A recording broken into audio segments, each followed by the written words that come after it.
Hello, and welcome back to the 3 Up Moon live stream, everybody.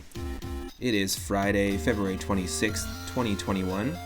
My name is 3 Up Moon, otherwise known as Matt, and if you're watching live on twitch.tv/3up_moon, thanks for tuning in. And if you don't follow the channel already, consider clicking the follow button. It lets you know when and what I'm streaming next. And if it's your first time tuning in, I'm a retro gamer and retro streamer. I'm also a session drummer and a sound engineer. I make my own music. I drum in a few bands, and also have years of experience. I'm doing live sound tech as well. So yeah, it's this channel is basically a way for me to rediscover some of my favorite nostalgic retro games, share that experience with people live. And if you can't catch it live for whatever reason, I actually stream every single day from 1 p.m. Pacific onward. You can actually check out the 3 Up Moon YouTube channel. All of our streams are posted there in full, and you can subscribe there. That way you don't miss out on a playthrough.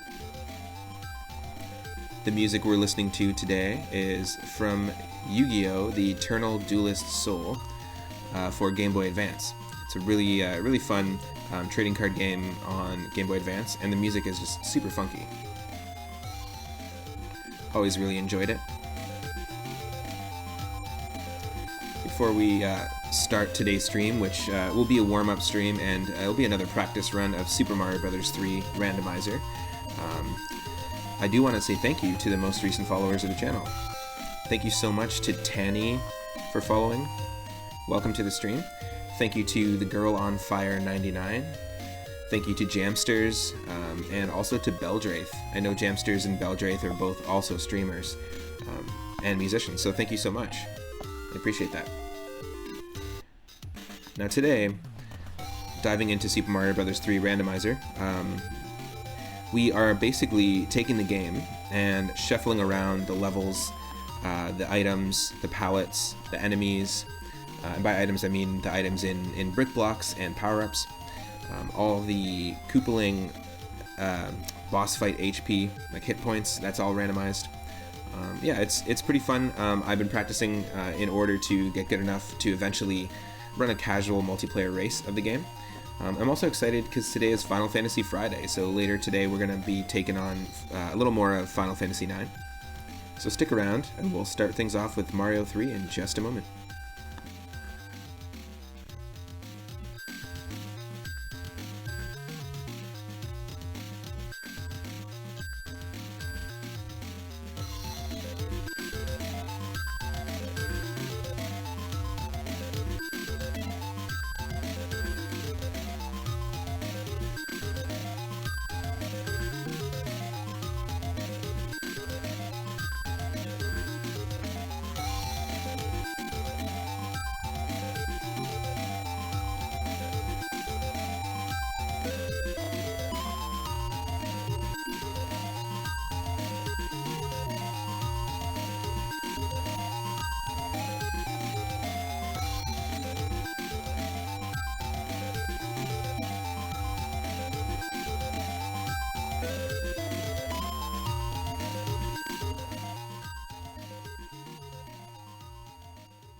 Okay, so you should be able to hear me, see the game in just a moment,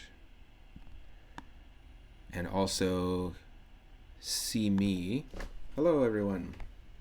Welcome. And I, coincidentally, without planning it, happened to wear my Super Mario Bros. 3 t-shirt today, which is awesome. It's like a little MC Escher Mario 3 action. Better for the camera, and let me make sure the game audio is working here and the balance is okay. Let's give this a shot here. Okay, cool. No issues with audio there, and hopefully no issues with audio here. Nice. Switching from game to game can sometimes create some audio issues, but no, look, it's looking good. And right away you're going to see we've got some palette swaps, but we do still take on the game in order from World 1 to World 8. We'll try to take on Bowser, just be a fun practice run.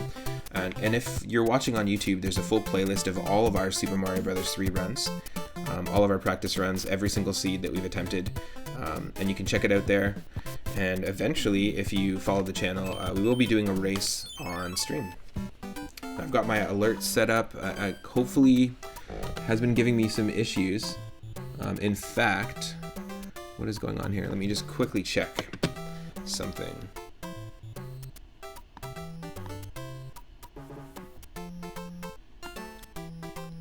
I'm using kind of a workaround for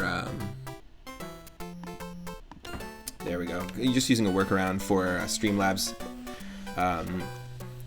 like widgets basically, because I'm using OBS on Mac, but the Mac is, I have a Big Sur installed, so it's not the best in terms of glitches and software compatibility.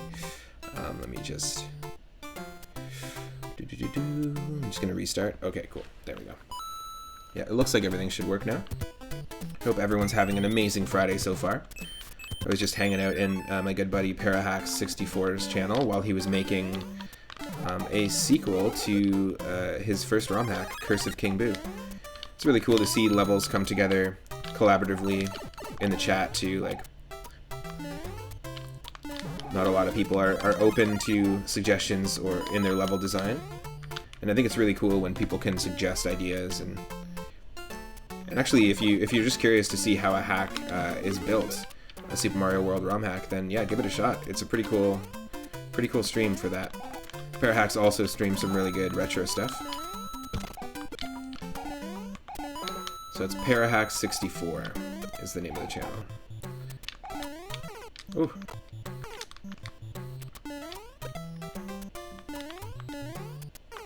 Oh.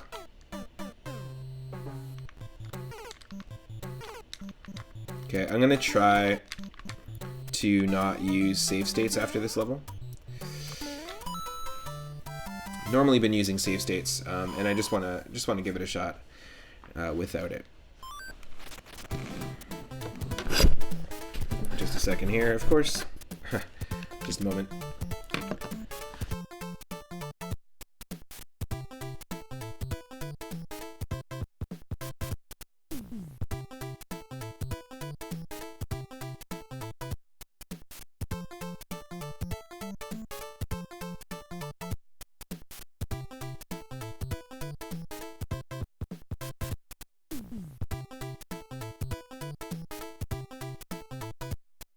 That should be a bit better, just a little bit, in terms of the camera.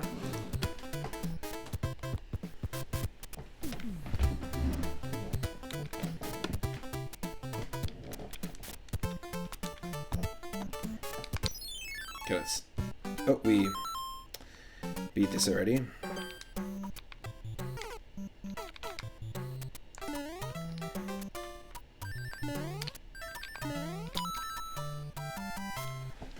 So enemies can spawn pretty much everywhere.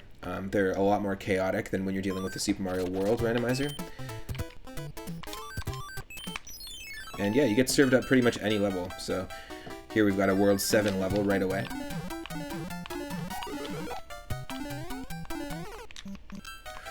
Okay, let's see if we can't get that star.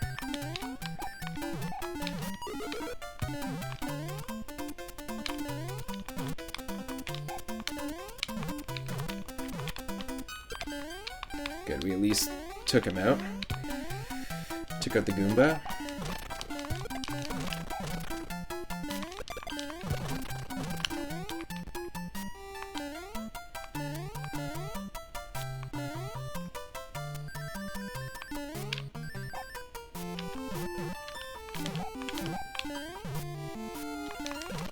That's all randomized. You could have a power-up in any note block in this level.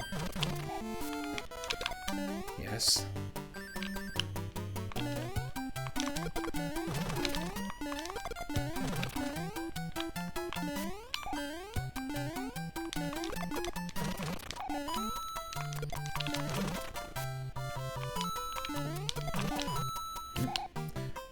gives you a power up. Gotta be quick with that because of the cheap. There we go. This is one of those levels that if you don't know where you're going, it can be pretty difficult. Please let me know if you need less of me or more of the game audio or anything like that. I do want to make sure we've got the most ideal audio setup for viewers.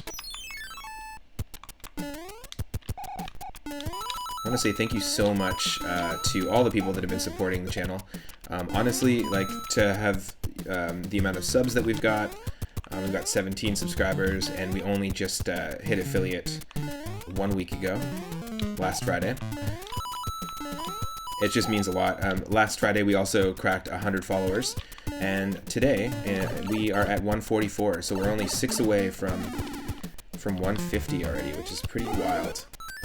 I stream every single day, so I've just been humbled at the amount of support we've been getting, and also the people coming out to every single stream. It's been pretty awesome. Got a lot of great regulars on the channel, so thank you. Nice little frog suit. I like that we've got Waluigi Mario, essentially, as our sprite.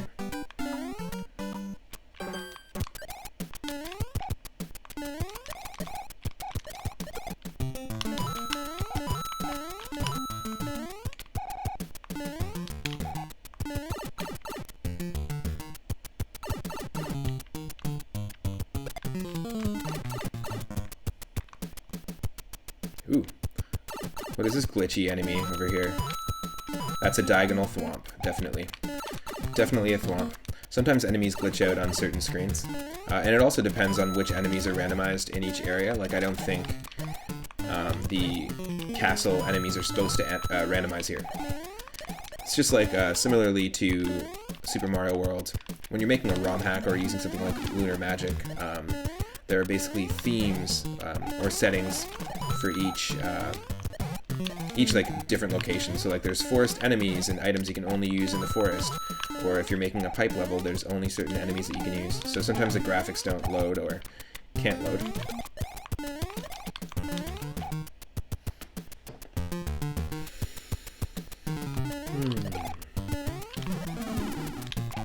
That's okay. As long as we get past this. There we go. Don't mind losing a power-up if we can just get past that section. This is going to be a little tricky.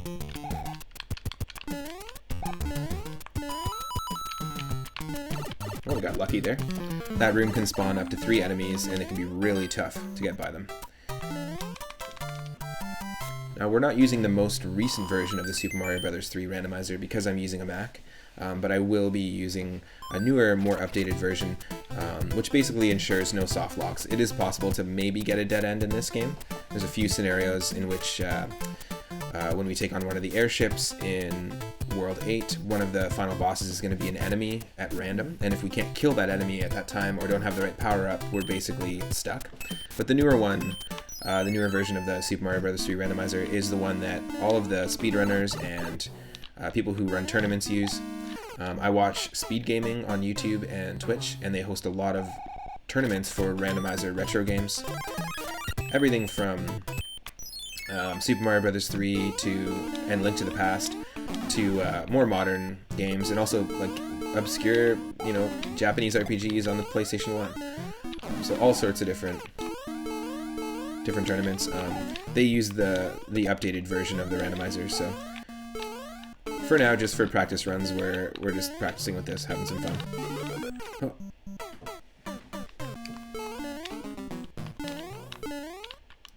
I still have no idea how people play this whole game, the vanilla game, just as Frog Mario. It's pretty insane.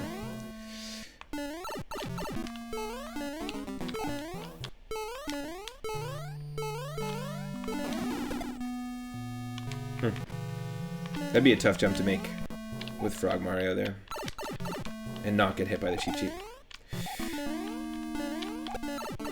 I guess it's Frog Waluigi, if you think about it. Oh, that was insanely close. There we go.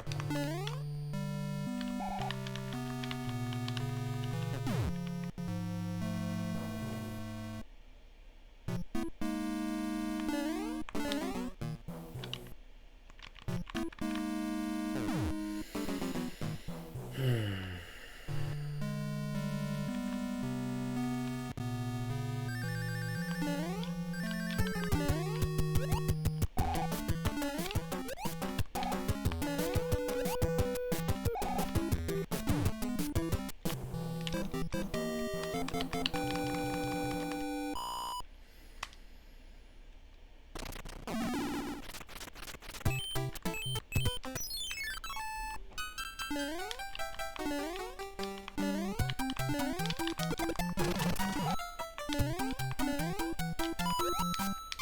would have been a much better level to have the frog suit in.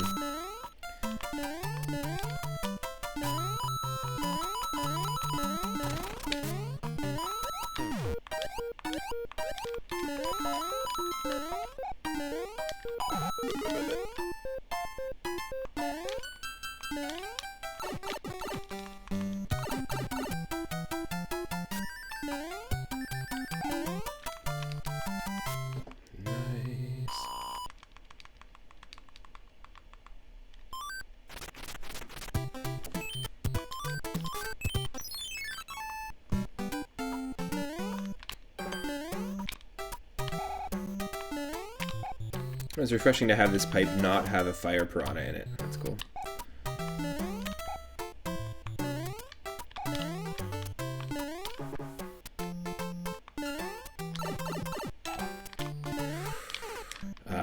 There's a way to do this clean. Come on. There's no reason for us to take a hit.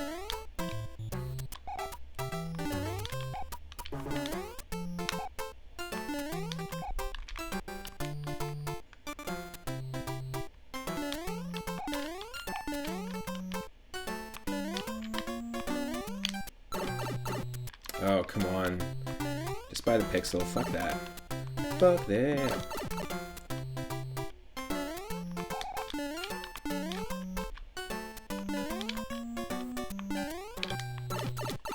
Come on. That's dumb as hell. Dumb as hell.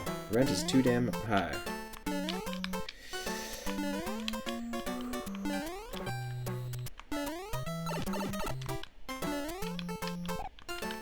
Get this pattern right. Get this pattern right.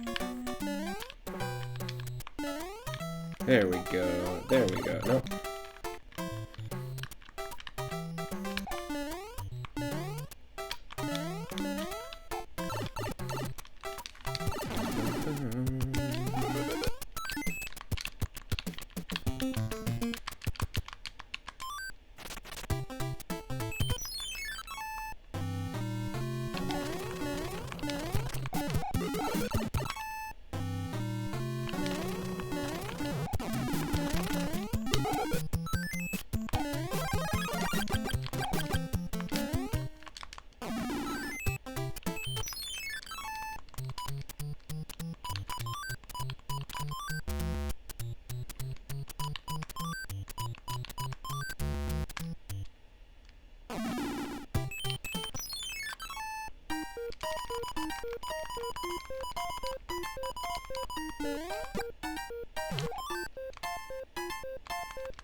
Nice.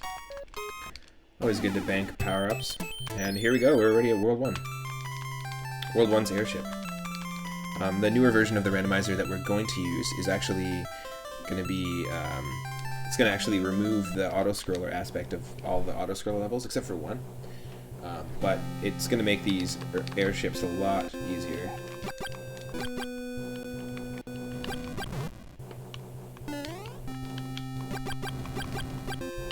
I like the palette of Fire Mario here.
Oh.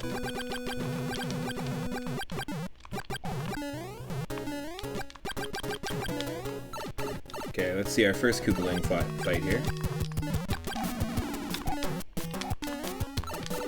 Oh.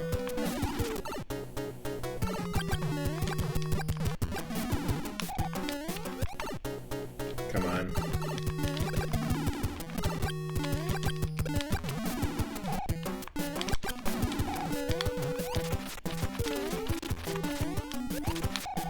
Two hits. 3 hits. 3 hits.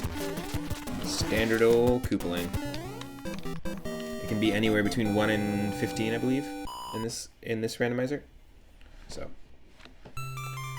just before we take on the next world, I'm just gonna be right back, get a quick coffee and snack, and I shall return. Stick around.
I return.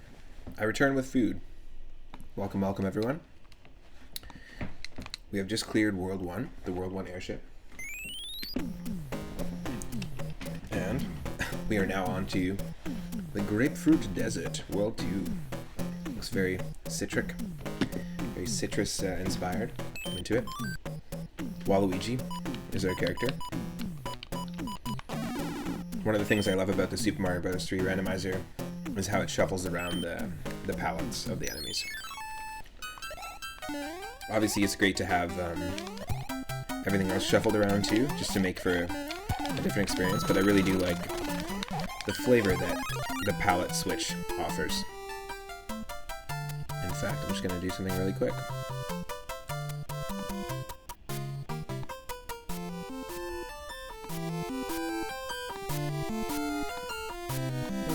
Perfect.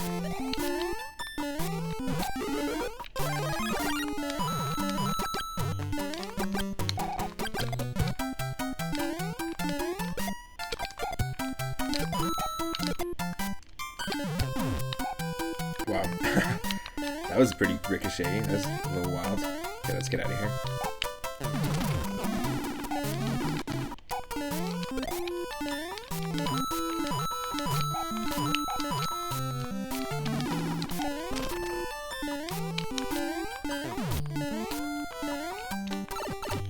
Come on.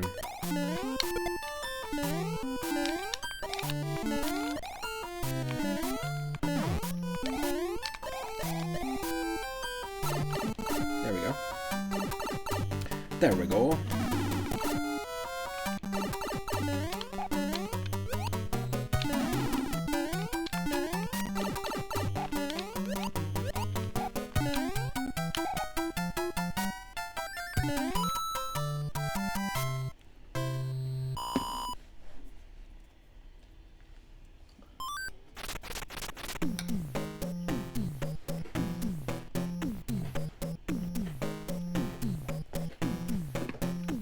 Super Serial Brothers 3.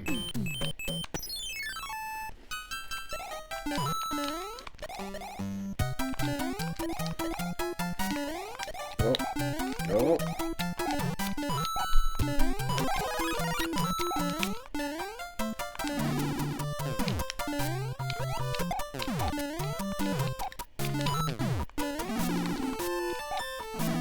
Oh, come on.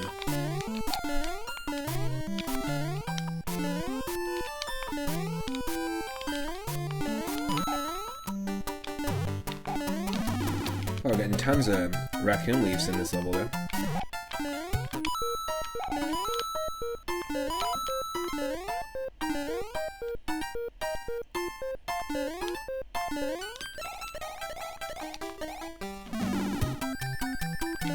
We get like 4 raccoon leaves in one level, and then it then it ends up basically leaving us without a raccoon leaf at the end. It's fine.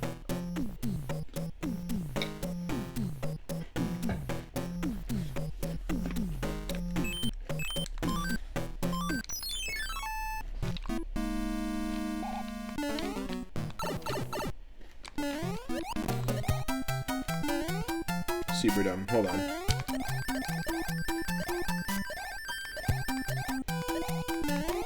That's my mistake.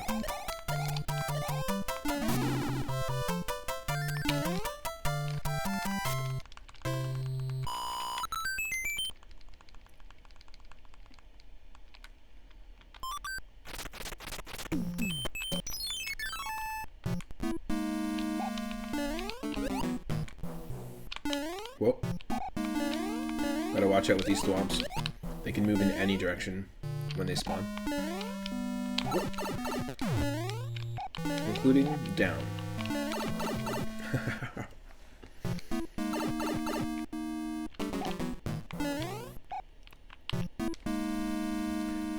I want to say thank you so much to Breezu Studios for the raid and the host last night, and same to Two Tone 8. You did not have to, but really appreciate the raids. And thank you to Asterio Doshuki for hosting the channel. Couldn't think of a better host.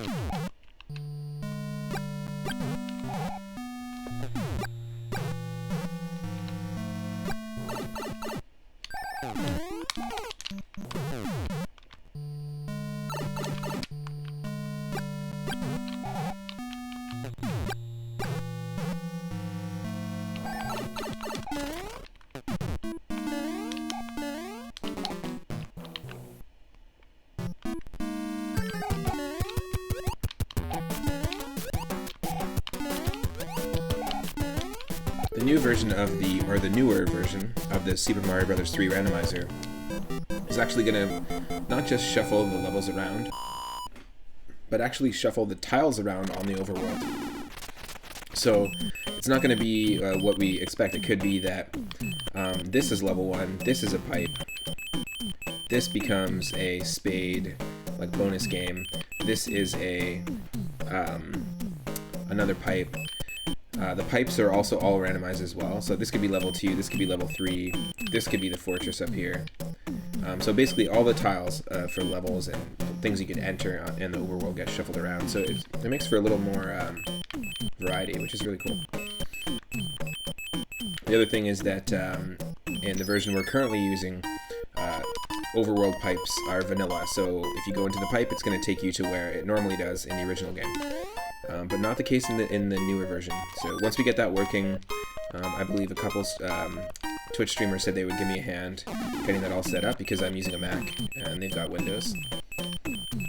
Once we get that working, you'll see a little more variety in the randomization, even though this is already pretty chaotic to begin with. There we go. Waluigi time. Loving that Waluigi Mario.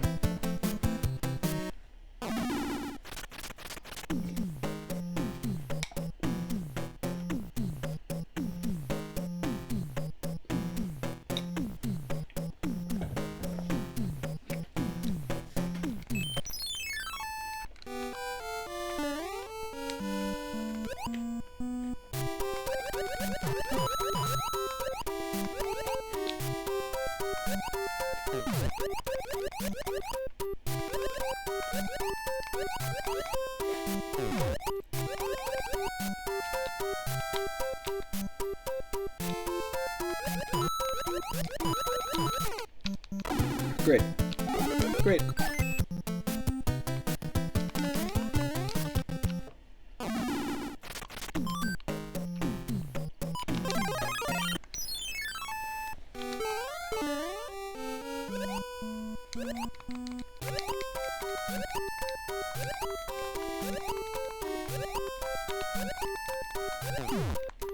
I always liked that the sound effect of Frog Mario went in rhythm with the music. It's like a little jam. Boot-a-dip. Boot-a-dip. Boot-a-dip. Boot-a-dip.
Shoot.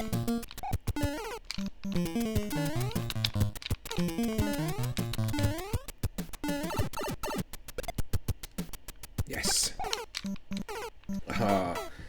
We were able to get some good air from him, but yeah, this is a tough level to have Sludge Bros, Hammer Bros, Fire Bros spawn.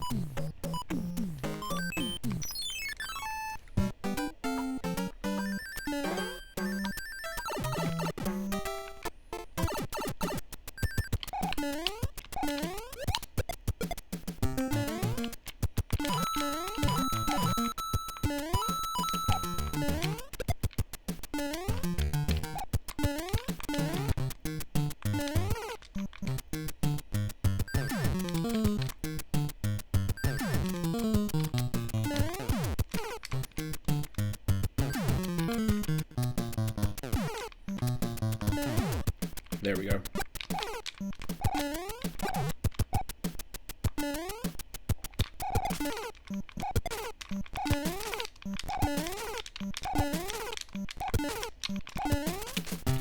Yes. I knew we could get around that.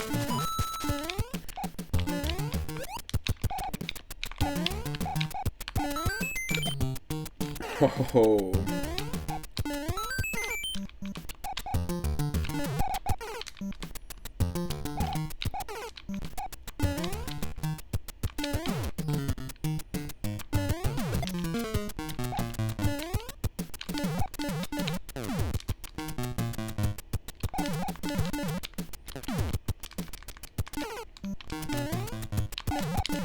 Yes. That's stupid. That's just like a fluke situation because of just the timing of where those sledgehammer bros are.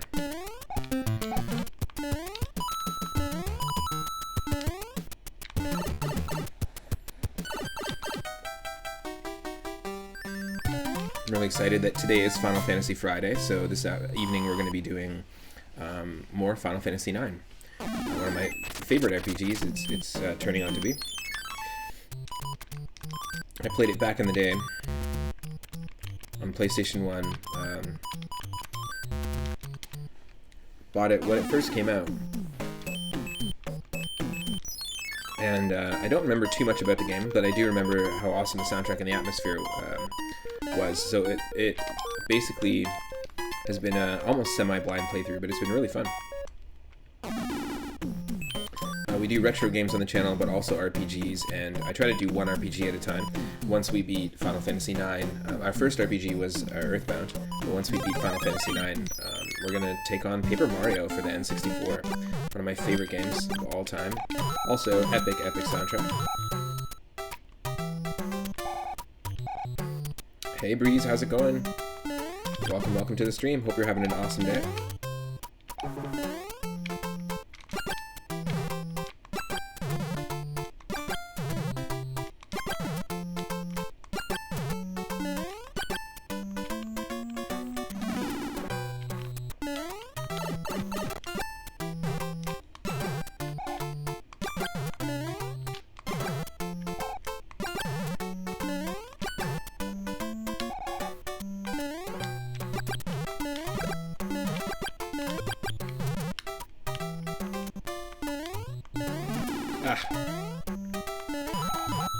That's annoying. Well, that's annoying.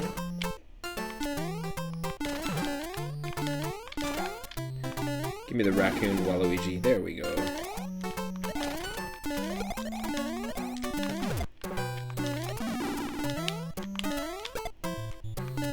Use the iframes. Hopefully we don't get too many other sledge bros in this area. Or hammer bros.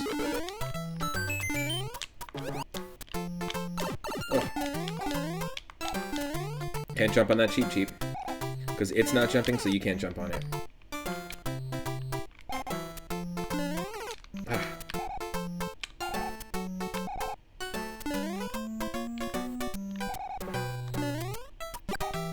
Oh, come on.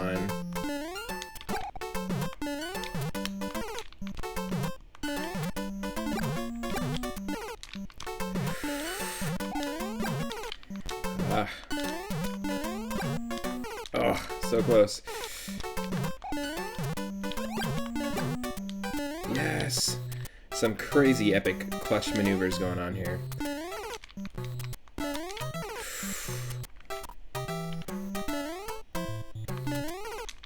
Come on. No patience.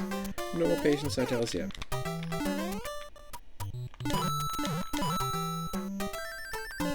Oh, jeez. That was pretty crazy.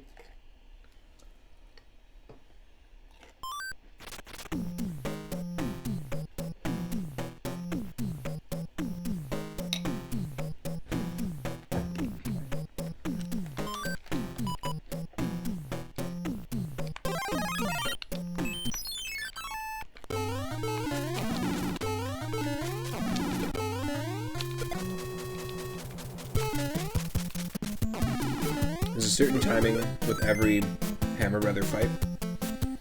When you're Frog Mario, when you're Raccoon Mario.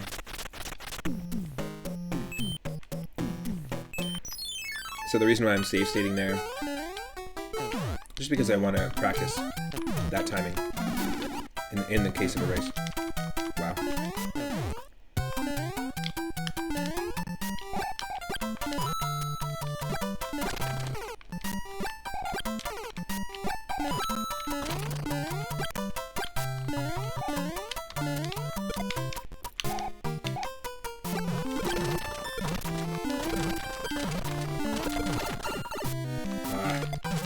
Who shot first? Han or Greedo there?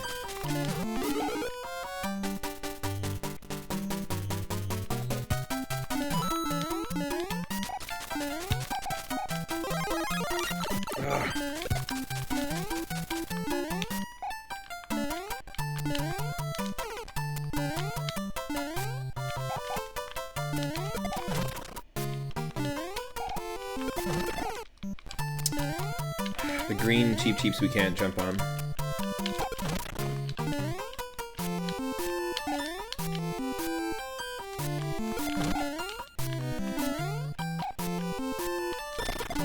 Yes. Those cheeps coming back is super annoying.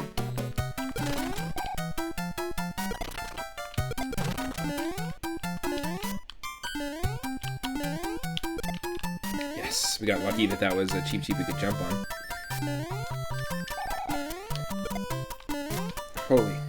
Holy.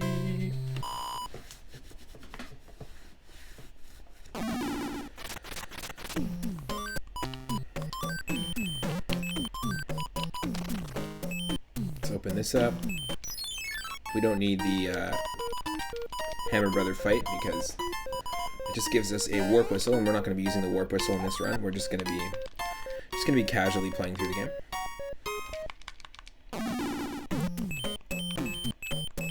Now, the interesting thing about the seed for this one is it does let you put in letters for the randomization seed. So normally it gives me just a series of numbers, but the seed for this randomization of Super Mario Bros. 3 is Super Mario Bros. 3. So if you want to play these levels, you can just type in all caps Super Mario Bros. BROS 3, and that will give you these levels. We are using the web randomizer, not the latest version of the randomizer client, which is an executable. And that's the one the latest version, the newer version, is going to be what we're using for our randomizer races down the line. Because it really shuffles things up, like I was saying. It shuffles all the overworld pipes, all the actual level tiles, the locations of like the bonus houses and stuff. So it makes the worlds a little more unique. And it gets rid of auto-scrollers, which I'm really excited for.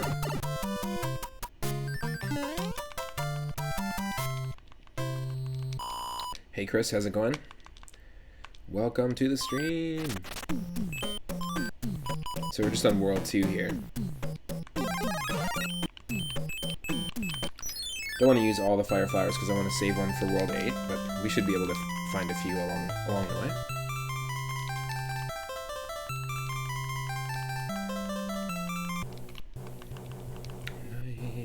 Nice.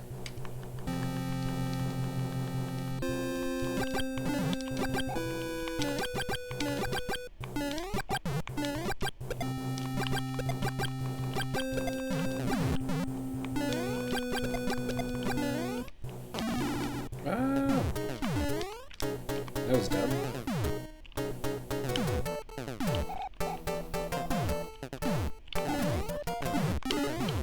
Yes. I mean, we don't really need it in this level, but... Oh, nice. Very cool. So, sweet. So now that you did the Pallet Town Professor Oak's lab model, you're going to do one that was from the original Pokemon Red and Blue. Now you're going to make one, a papercraft model of Professor Oak's lab in Pokemon Fire Red. Nice. Speaking of Pokemon Fire Red, I'm going to be playing that next week. We're going to do another attempt at the Nuzlocke challenge, where we've randomized all the enemies or randomize all the Pokemon, sorry. Randomize all the trainer Pokemon, wild Pokemon. All the HMs and TMs are randomized. There we go, only 2 hits. But the Nuzlocke challenge is quite tough. It's basically permadeath challenge, so. We've done a few attempts on the channel, and we increased the wild trainer levels by 20%. But next week, when our next attempt, we're not going to do that. We're just going to randomize, and then try and beat the game using the Nuzlocke rules. It's hard enough to do that. So, but I'm excited to give it a shot again. And also, speaking of another randomizer we'll be doing next week, it'll be Link to the Past as well. We'll be taking on Link to the Past in open mode, which means you start in Link's house, but you also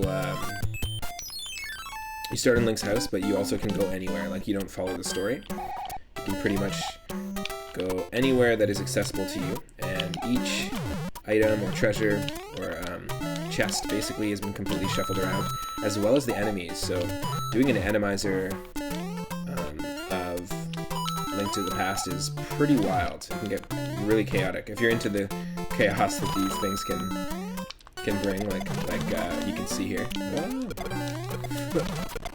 Yes, yes, clean. Come on, that's the dumbest way to die.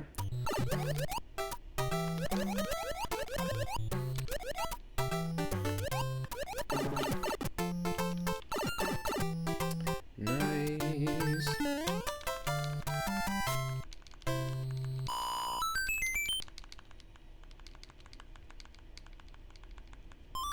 Mood it in, mood it.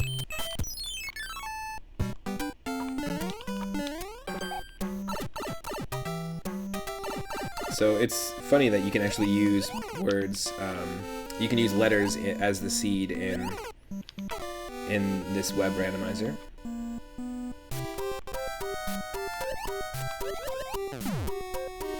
Because normally randomizers let you just use numbers and the letters A to F, just the hex code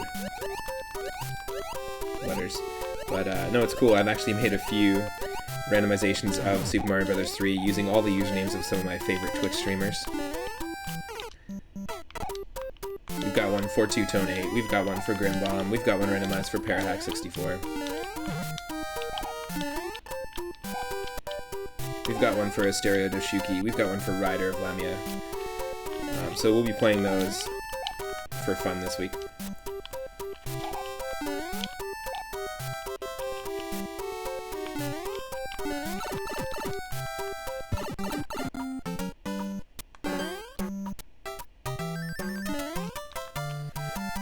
We've got one for Moose Bones as well. And one for Surfins. Basically, a whole bunch of channels that I typically hang out in when I'm not streaming.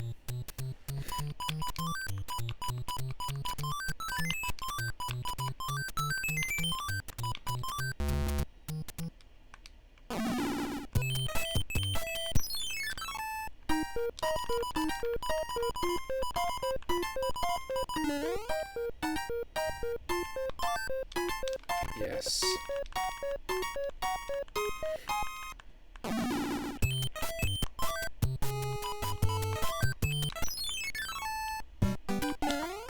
Again, my apologies for the world map of World 3. For some reason, it always just randomizes as a complete eyesore. But I do really like the randomization of the colors everywhere else in this game. Oh.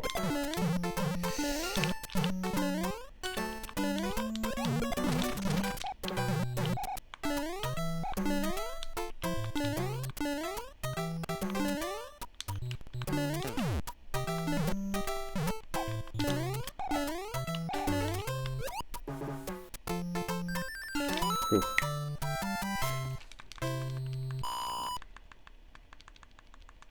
I want to say thanks again to Beldraith for following the channel, the most recent follower of the channel.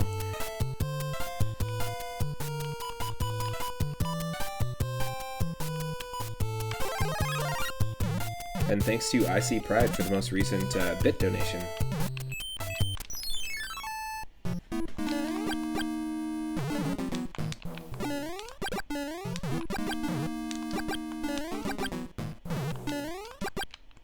1, 2, 3, 4, 5, 6. Another level that is a complete maze if you don't know where you're going. But you just gotta hit that 6th door. Go up the steps, go through the door, and you're at the Boom Boom. Oh, what a waste of our time. I'm supposed to kill this guy pretty much right away. This is just dumb.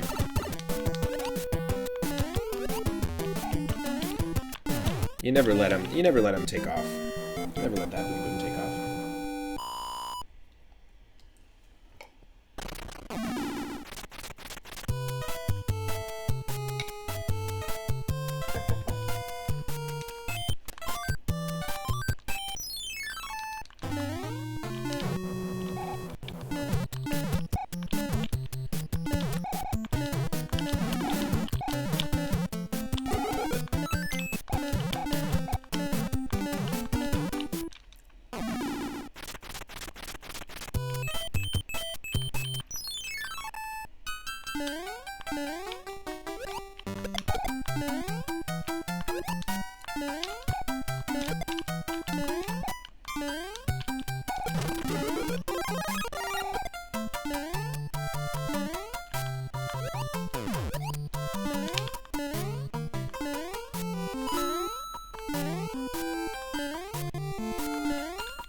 Let me get that 5-up star. There we go.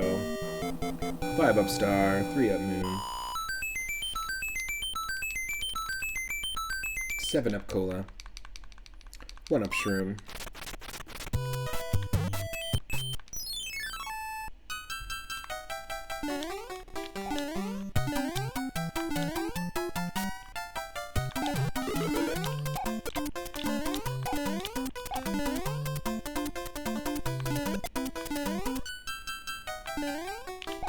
Oh, that was lucky. That was also lucky.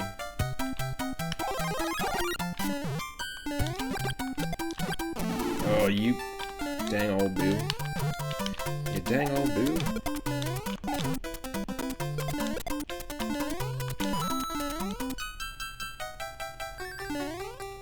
Oh, that fire. We're getting real lucky with the movements here.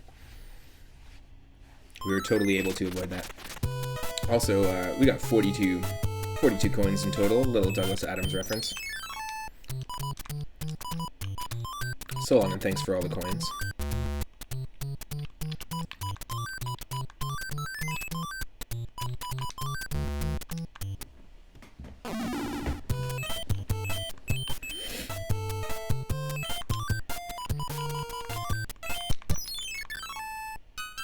Again, we'll be out of World 3 real quick. I do apologize for the palette of the overworld. It looks gross.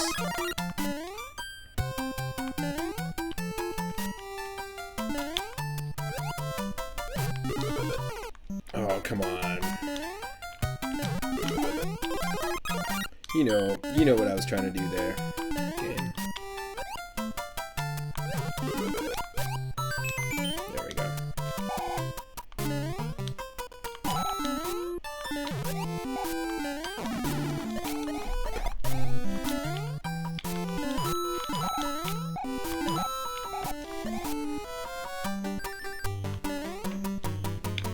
Oh, damn.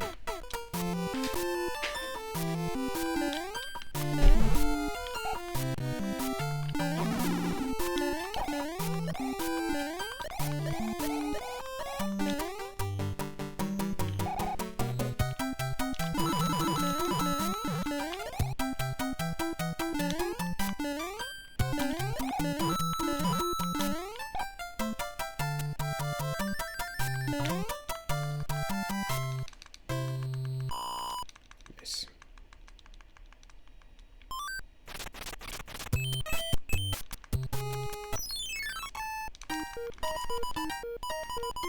Which box you gonna choose, Waluigi? Which box you gonna choose? Step right up. Box right up. Nice. Sledge Luigi. Well, we might as well get these bonus rooms out of the way.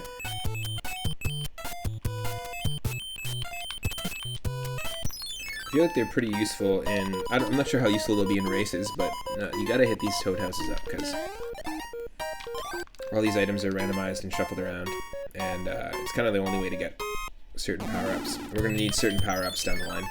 Maybe in the new randomizer we won't need to worry too much about that, because it ensures a lot less soft lock situations.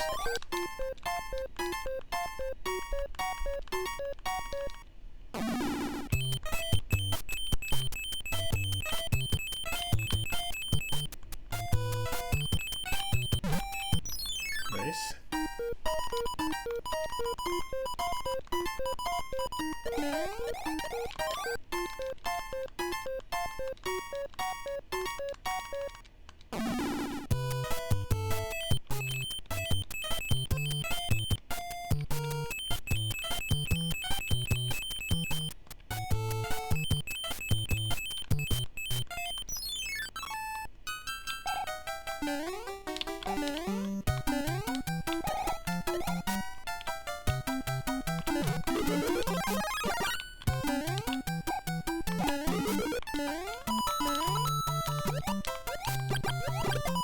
Oh wow, we got so lucky.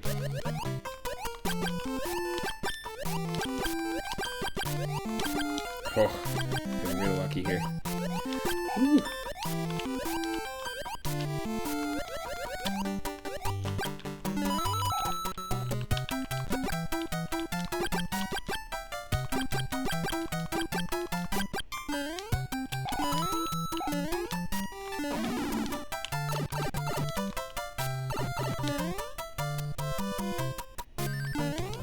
Another 5-up star. Don't need the lives, but that's fine. In fact, this just takes up time if you're doing a speedrun, so you really don't want that to happen.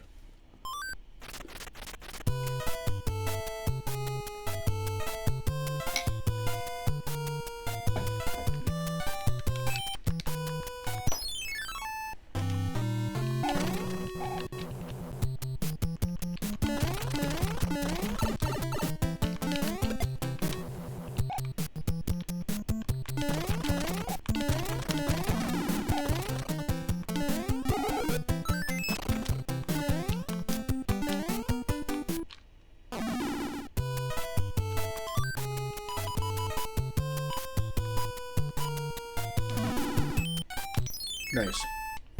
I like this Tanuki palette. That's cool. Tanuki palette. Tanuki palette. Nice to meet you.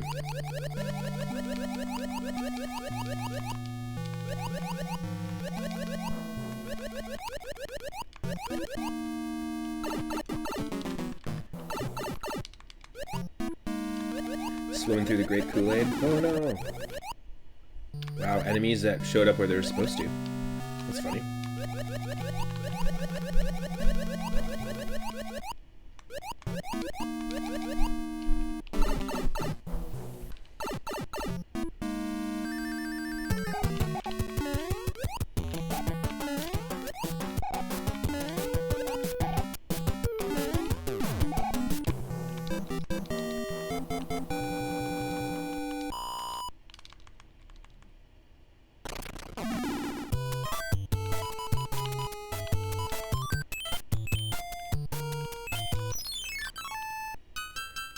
I always skip the card bonus stages on the overworld just because they just give you lives, so there's no point. Only really do the ones that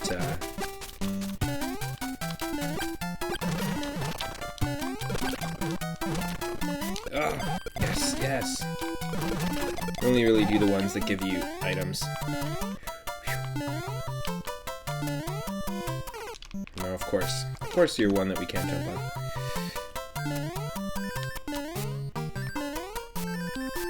Oh, come on.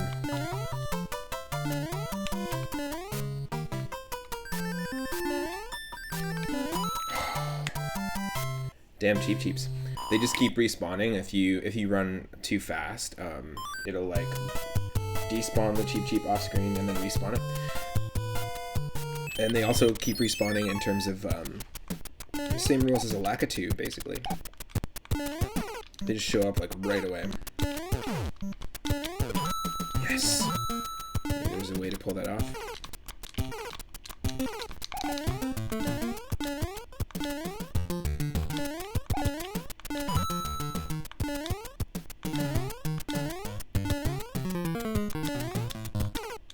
Oh, that's nonsense. No one could have been prepared for that.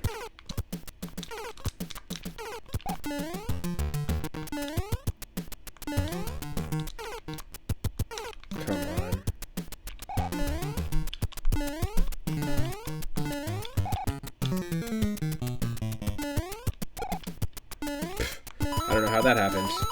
We got extremely lucky that we just hit the top of that enemy there. Wow. I'm not gonna question it, not gonna question it. Just open up that stash box. Open up that stash box. Open up that stash box, yeah. Here we go. World 3 Airship. It's the only overworld that's just like glaringly hard to look at when you randomize colors or the palettes.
Okay, Koopaling number 3, let's do this.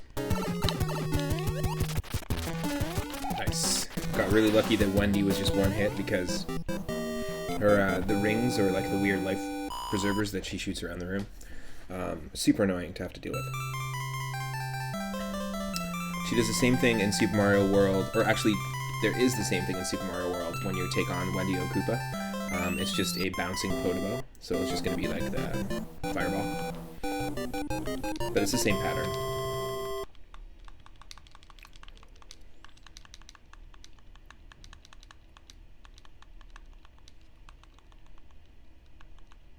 Here we go, World 4.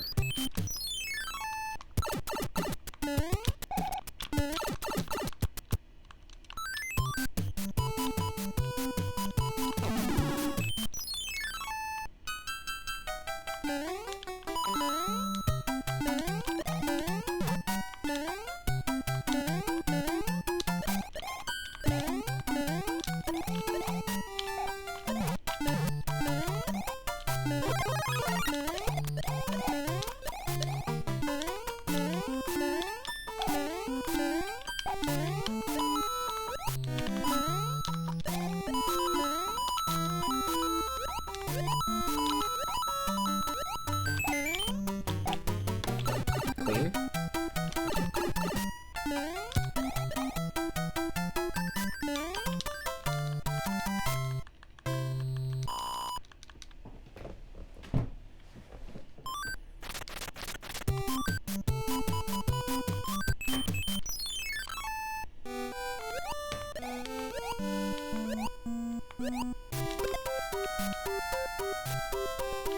Oh, easy there, Muncher.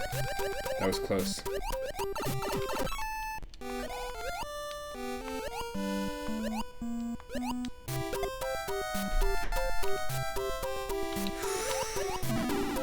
Super close. Holy.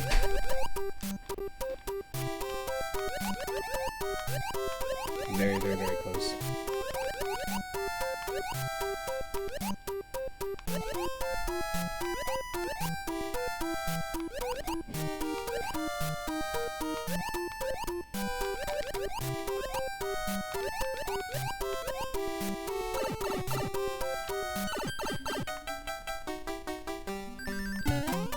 Yeah, just a second here.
Okay, I'm back.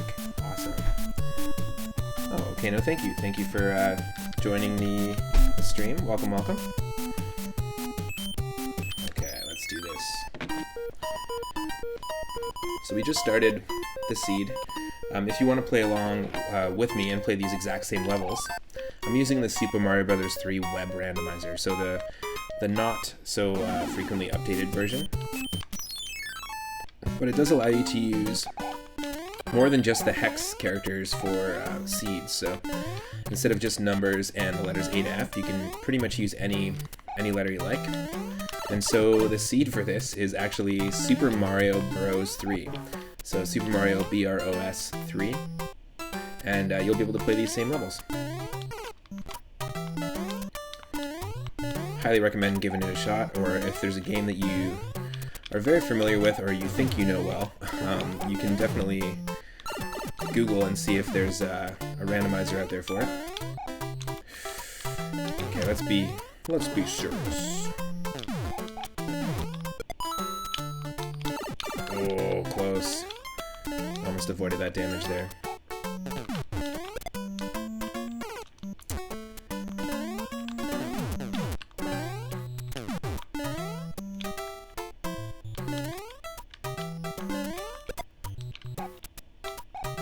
There we go. I see a few more people have just joined the stream. Welcome, welcome. Our goal today is basically just to hang out. It's Friday. We're just hanging out, doing a casual Super Mario Bros. 3 randomizer. It is also Final Fantasy Friday on the channel, so we'll be continuing later on our playthrough of Final Fantasy IX.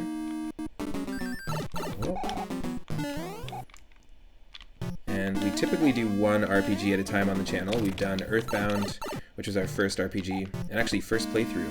We randomized Earthbound and beat Gygus.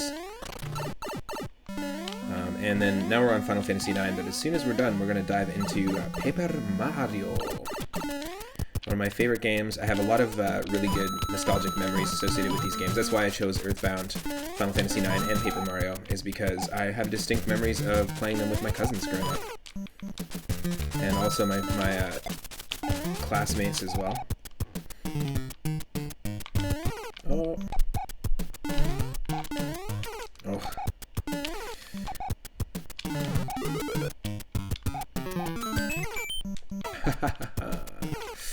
It's that Jeff Goldblum. brings you brings the Jeff Goldblum out in you at this game.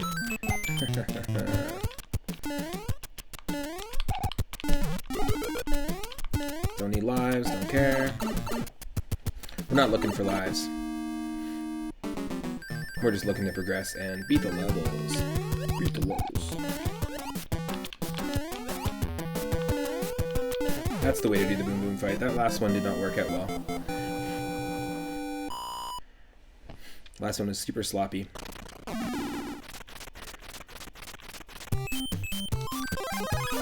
Nope, I didn't mean to do that, but that's okay. I'm sure it'll be helpful.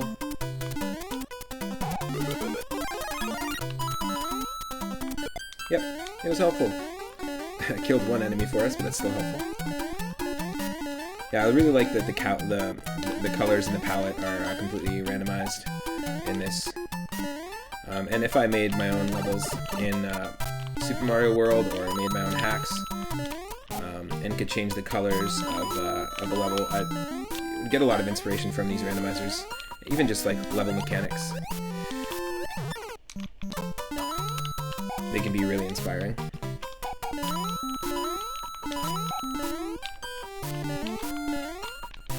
We only avoided that cheap because when an enemy goes off screen, and you go off screen, there is a split second, there is a tiny frame where you both disappear.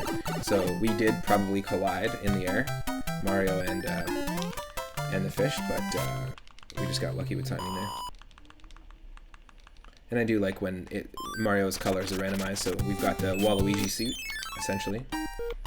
That'd be a hilarious Mario power-up in the next game, the Waluigi mushroom. And it just turns no matter who gets it, it turns them into the Waluigi suit, Mario. So you've got Frog suit, Tanuki suit, Waluigi suit. Let's sledgehammer it up. Hammer versus hammer, hammer versus hammer. Hope everyone's having an awesome day so far.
Pretty much never take this this route. It's so much slower.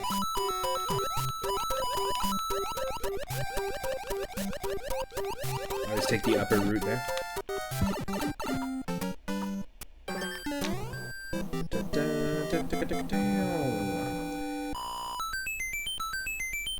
Nice. Pointless because we don't need lives, but also awesome because awesome. Because awesome.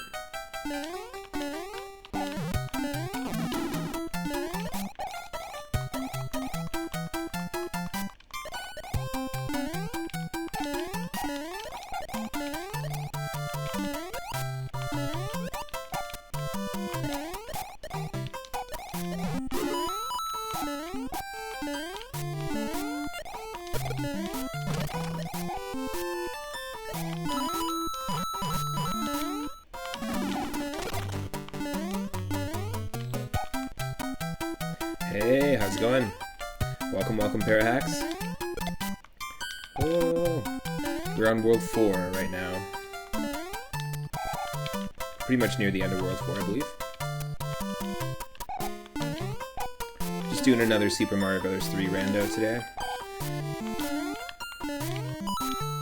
Oh, with a Waluigi suit.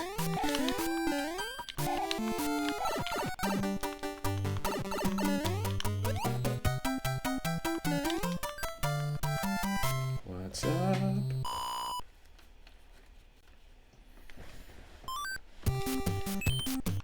we just got a couple. Just the fortress and the castle. And then we're good to go. I always thought it was kind of a cop-out that when you got to the castle, that it wasn't a castle level. And that it was always an airship. It was cool that there's airships, but as a kid I was kind of like, where's that castle, you know? Where's that freaking castle?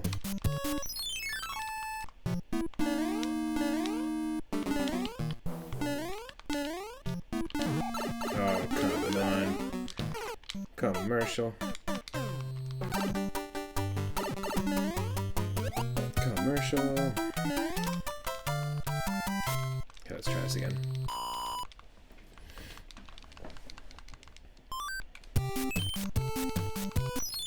Of course. So, did you end up finishing, were you working on level 2 still, Parahacks, for your sequel to Curse of King Buu? Or are you just taking a break? Almost done with it, nice.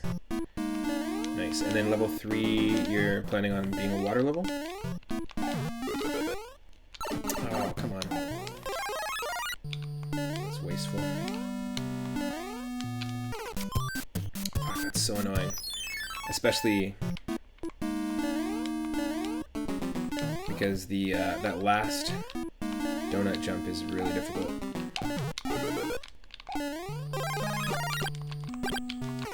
Oh, come on. The blooper glitched out to a little tiny thwomp.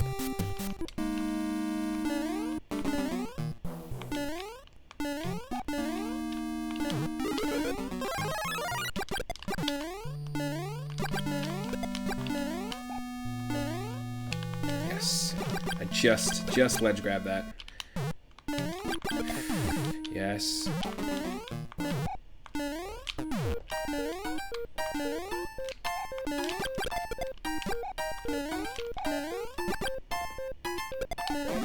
Oh, of course. Some falling cheap randomly. At least we don't have a Lakitu or anything spawning in this room, which is very possible in this fortress. It can follow you, or a cheap. It can follow you from the left of the screen over into the boss room. And there's only 2 fortresses that can happen in the randomizer. But you gotta watch out because you can't instantly die if they do spawn in that room.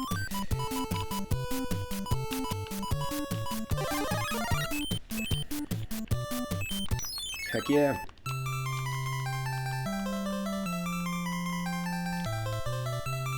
Yeah, I had a blast playing Pokemon Stadium 2 last night, and so I think it solidified my decision to do some Pokemon Showdown streams. We're going to do some team building streams, and we'll build a team as a chat, and then, just like we have been in Pokemon Stadium 2, and then just see if we can take on some opponents online. Could be pretty fun.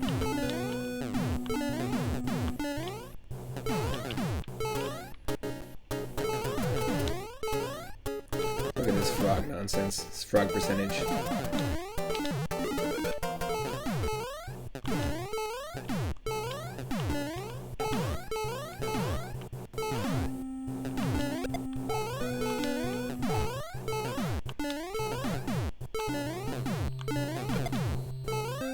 Wow, we did the whole airship as the frog. I never thought that was gonna happen. Crazy.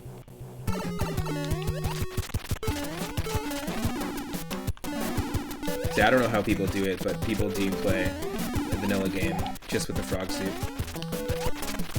4, 5? Yes, 5 hitter. Wendy was just 1, thankfully. That one took 5, no big deal. I'm gonna take 5 as well and eat some cereal.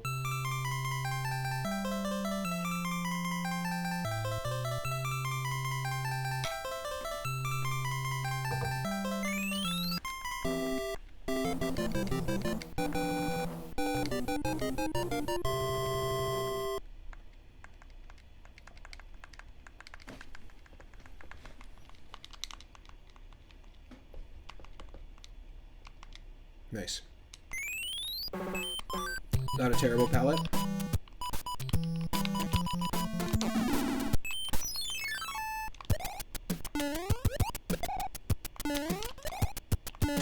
Oh.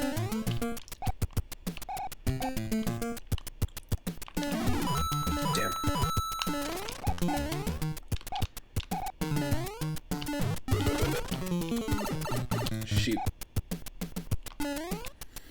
sometimes the power-up is in those bottom question blocks, so...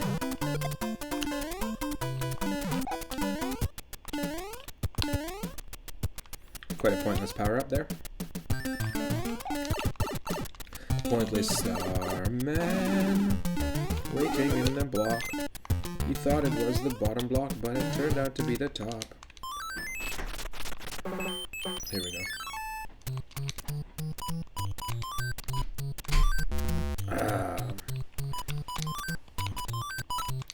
That's the... Oh, that's the mushroom as well. Okay. Okay.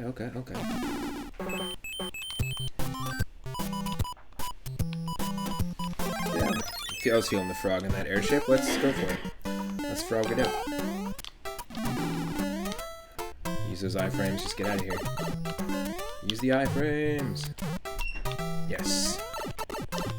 I'm cool with that. We could have used any power up. So this happens sometimes. Sometimes we get an empty chest, I guess. It's an empty chest icon. If you look at here, we didn't get anything. Just kind of annoying. But it does happen a couple of times. I think there might be one level that does that, or 2 levels that do that. And again. Cool.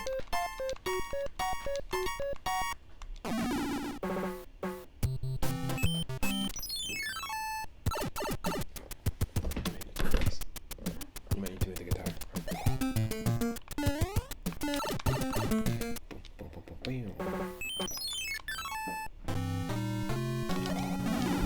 No. Let's do this right. There we go. There we go. Sliding into this.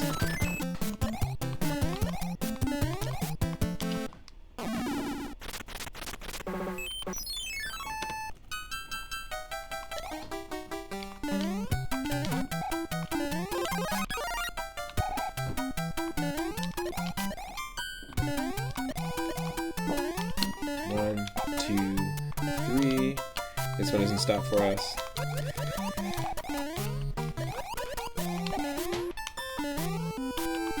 One, two, three, four.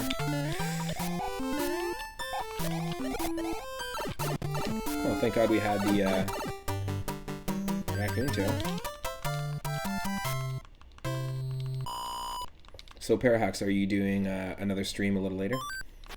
Oh, also, yeah, you got gifted, I just realized that you got gifted a sub to the channel yesterday from Two-Tone8. Which is sweet.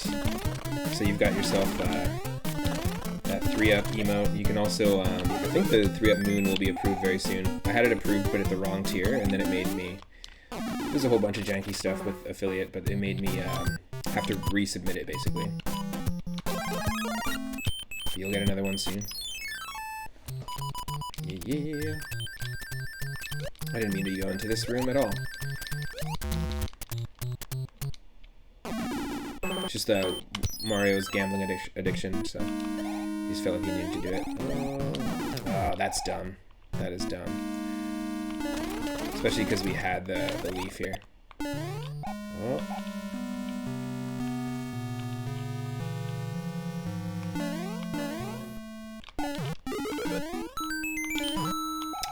Okay, we'll have to come back with the leaf.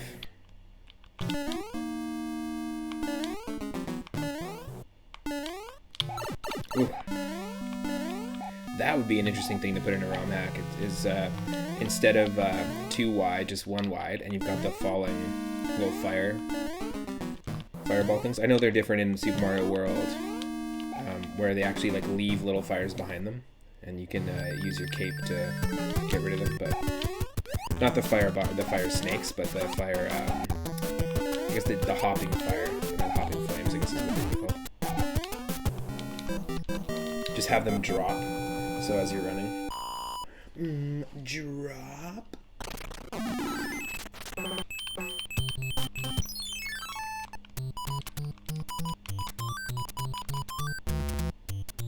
I knew that was 20 coins already. There we go.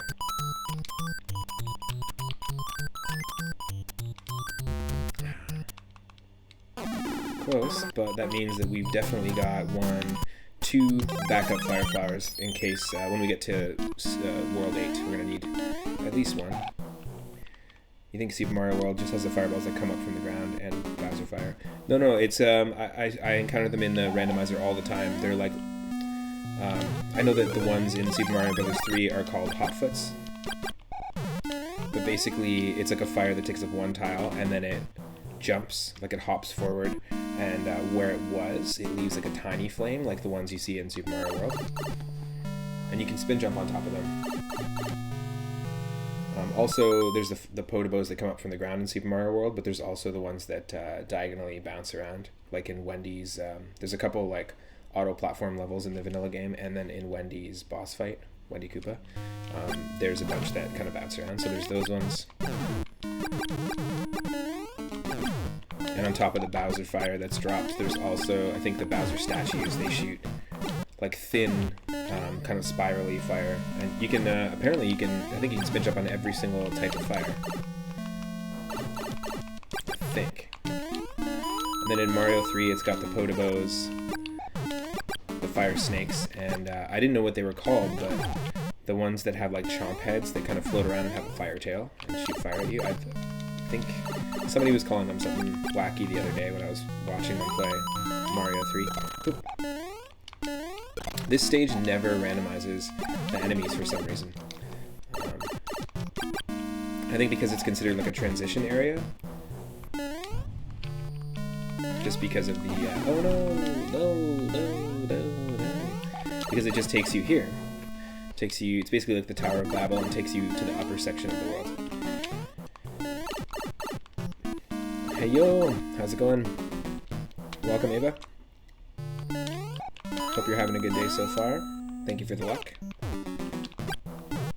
As I jump off cloud platform.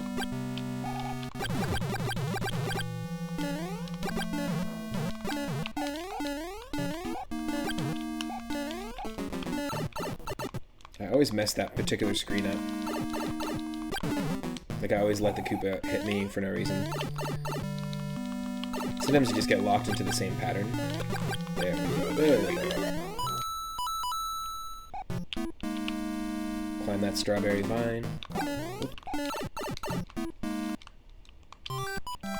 I'm stoked to see how level 2 is turning out in the pair hacks. Oh great, that's our angry sun, so we wouldn't have... Let me try one more time and see if I can't be quick enough to kill this guy. Sometimes we can... basically, the Angry Sun levels, when they randomize, the Angry Sun always spawns in the same location as you. So, depending on the enemy, you might be able to get a fireball hit in, otherwise you're going to always lose your power-up. At least, you're going to get hit at least once. In the newer version, more updated version of the Mario 3 Randomizer, it does actually randomize the Angry Sun, and it can appear in any level. Yeah, we can't be quick enough. It spawns us right in our location, so... Shoot, shoot, shoot, shoot, shoot.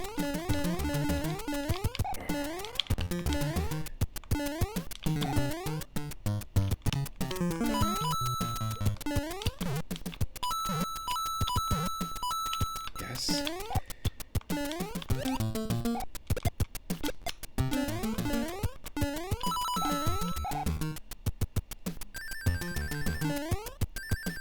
Yes. No! That sucks. That's a hard jump to make at the end here. Yo, how's it going? Welcome, Al. Welcome to the channel. We're just all bouncing around everywhere today. That's a really hard jump to make, that first one. Yeah, I'm back on the SMB3. At least for today, we're just having some fun with a little casual Mario 3 if we can not die. Oh, come on. So it's all about the timing of that cheap cheap. Forget the cheap cheap. We can't make the jump unless we jump right there, so just gotta wait, let the cheap cheap go by.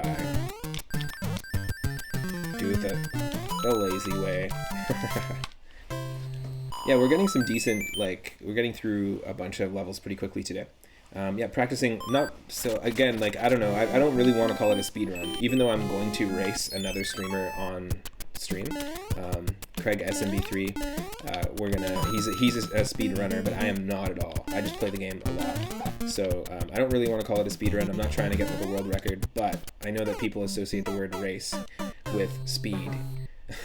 So the two always get...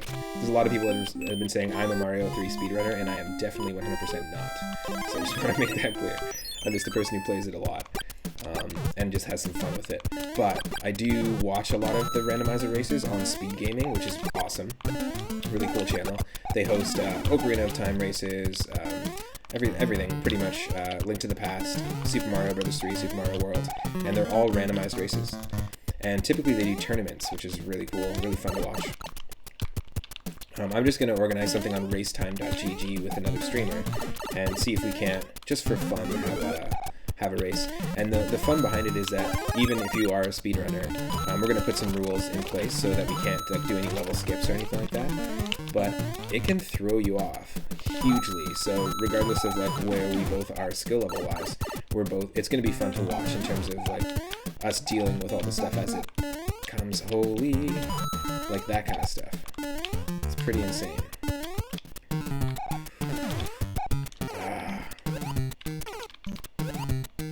That's not what I'm looking for at all.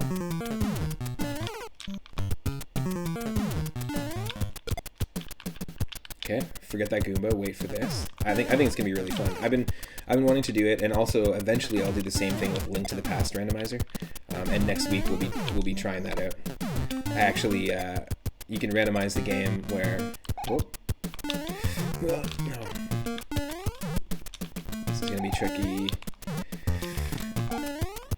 The music blocks are always tough in this game.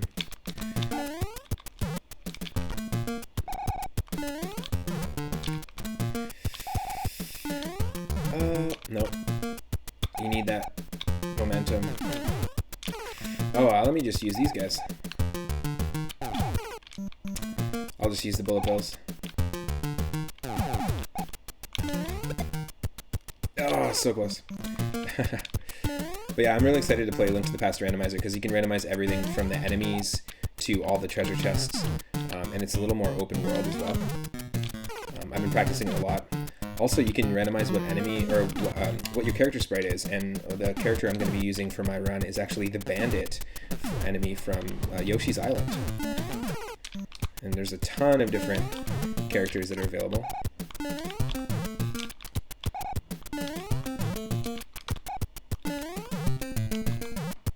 Come on. Yeah, that's when I got the speed. No. This is tricky.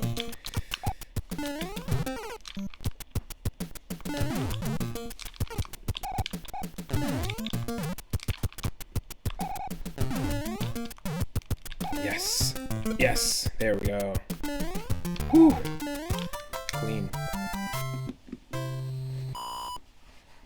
Nice. So, I think, Al, was it you that was saying the other day that you were playing through Link to the Past? Might have been you, or it might have been Horatio Outside, another streamer. But that you haven't played Link to the Past in a very long time, and it's sort of like a brand new first run through it. I know that Ava Neezer, if you're still in the chat, that you were playing your very first run through of Link to the Past as well the other day. Kind of jealous. Like I love that game. I played it so many times, and every single time I got Super Nintendo, I think I bought a Super Nintendo about 5 or 6 times over the course of my life, where I like sold it for whatever reason and then bought another one. Every single time I made sure I had Link to the Past. So I played a lot of it, but I'm kind of jealous because it'd been really awesome to re-experience that game fresh. And it's been a very long time since you played it. Yeah. I think it, like, and even for me, even practicing the randomizer, there's a lot of stuff I'm learning about the game that you don't pay attention to as much because you're not trying to 100% complete the game. At least I wasn't when I was playing it back in the day. I was just having a little more casual fun with it, but basically you have to kind of know where every item and treasure chest is and every check is when you're playing the randomizer with Zelda, because those are the things that, like, everything gets swapped around. So like you might have to go to the second dungeon first and then unlock a completely different item, which basically all the items will open up new areas. in the game. But when everything's shuffled around, you have no idea which new area is going to be next, what's going to be accessible to you. And I've been watching Grimbomb. Oosh on Grimbomb's channel was Oosh. Yeah, that's a thwomp. That's a thwomp. Oh, that's a glitched out thwomp, so that's why we're dead there. But I was watching Oosh play a Legend of Zelda NES randomized, and also he's playing Skyward Sword randomized right now. And the thing about that is he activates Key Sanity mode, which is insane. Key Sanity mode takes all the keys across all the dungeons and shuffles them across the entire world. What I'm going to be doing is all the randomizations, like the random items, are going to be contained within their dungeons, so you can't find a key from Dungeon 2 in Dungeon 3. But the way that Oosh is doing it, it's insane, and that's the reason why it's called Key Sanity. It's really, really difficult, and you have to know exactly how many keys are associated with each dungeon. It requires more knowledge of the game. And he's done that with the NES Zelda, Link's Awakening, and now he's doing it with Skyward Sword, so it's quite impressive. But yeah, like as with any randomizer, you want to just know the game well. However, I feel like it's impossible to know a game perfectly, and no matter what, you're always gonna learn new stuff. Especially when you're playing a randomizer, like regardless of your skill level. Oh, this is insane. Okay, it's timing. It's just a timing thing. Like most Mario things, it's just a timing thing. Oh, come on. Yes. Yes. Oh, there's a diagonal thwomp.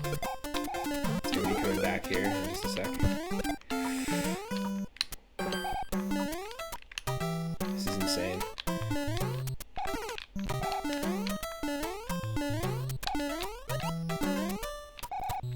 Yeah, so you have no idea what direction the thwomps are gonna be in, or when there's gonna be a falling cheap from the sky like that. So we're getting pretty lucky with some of these levels right now in this run, I would say. Ooh. Same level, right? Did not mean to enter the same level. That's okay. Yeah, it can be pretty hardcore, but I have to say, like, I was watching Ebenezer in her first playthrough of Link to the Past, and it just looked so cool. It really made me like miss not knowing anything about the game, you know? This is our Angry Sun level where we've got flying fish.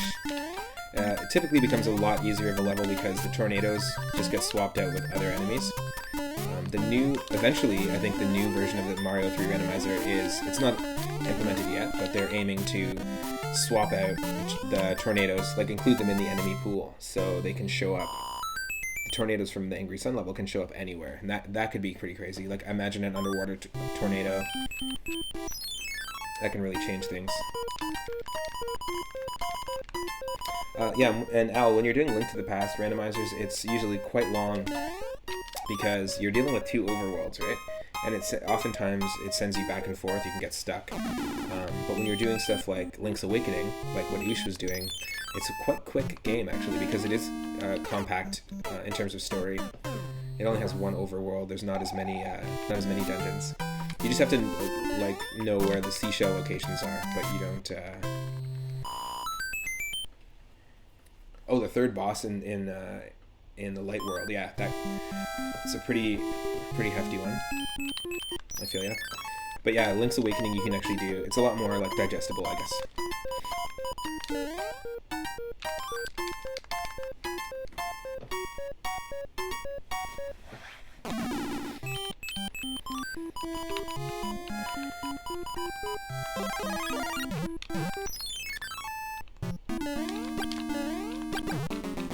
Okay, let's try this. So Al, now that you've beat Mega Man Zero 2, are you aiming to play any of the other Mega Man Zero games, or what's next on your streaming list? I know I saw you playing Other M the other day. Oh ho ho ho ho ho! Come on, look at that. Oh, nice, Mega Man Zero 3. Okay, let's do it. Not a fan of this level. especially if we have to deal with the Sledgehammer Bros, which it looks like we are. I don't want to fly too high. I don't want to fly too high, because then we will die.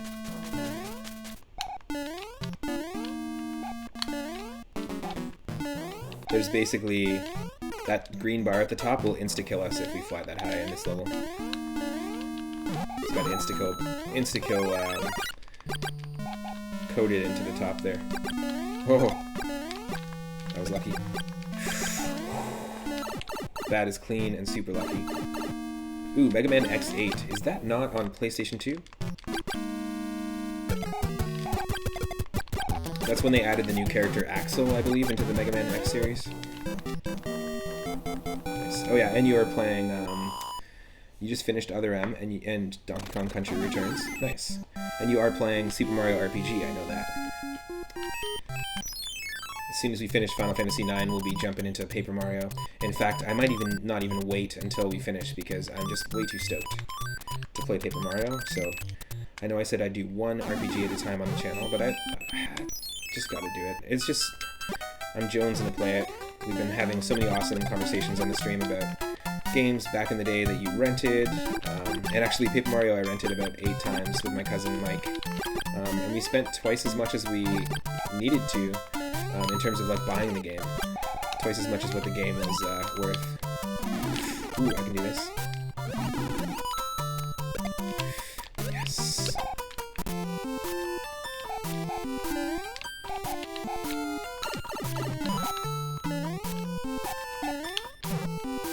That's an ironfish. Yeah, Paper Mario is a really awesome game. We're gonna play the first and the second one on the channel.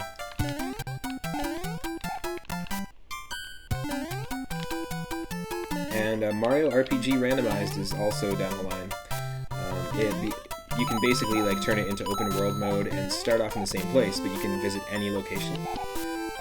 And yeah, enemies, items, all that stuff is swapped. It could be a pretty fun one. I was considering randomizing Paper Mario, but I think I'll just do a regular playthrough of it first if we're going to do anything. The main ones that I randomize the most are going to be Pokemon games, because we're going to take on Nuzlocke challenges, Mario 3 in World, and Link to the Past. Those are going to be the ones you'll see the most on the channel in terms of randos.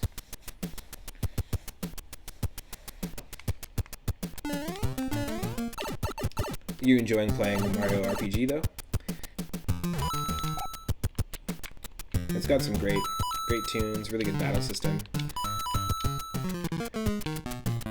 It's basically the grandfather to Paper Mario. Oh no, I guess it's the father to Paper Mario and the grandfather to the Mario and Luigi series. Oh. That was so lucky that was a dry bones. Ooh.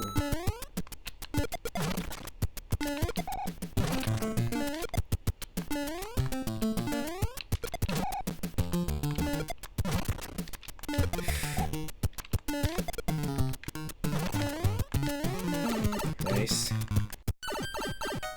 You spent 15 minutes cutting a pixel plant, and I'm only halfway done. Oh, is that the plant from Professor Oak's lab? That's funny. That's how you met Grim and the rest of the retro crew. Nice. I heard a little birdie go tweet tweet. Oh, RPG, yeah, Mario RPG is super cool. The music and the gameplay is so cool. The first game you streamed was Chrono Trigger. Oh, nice. Right on. So mine was Earthbound. Yeah, everyone in the chat, Parahax. What was the first game you ever streamed? Ava Neezer, if you're still there, and Grimball. What was the very first game that you streamed?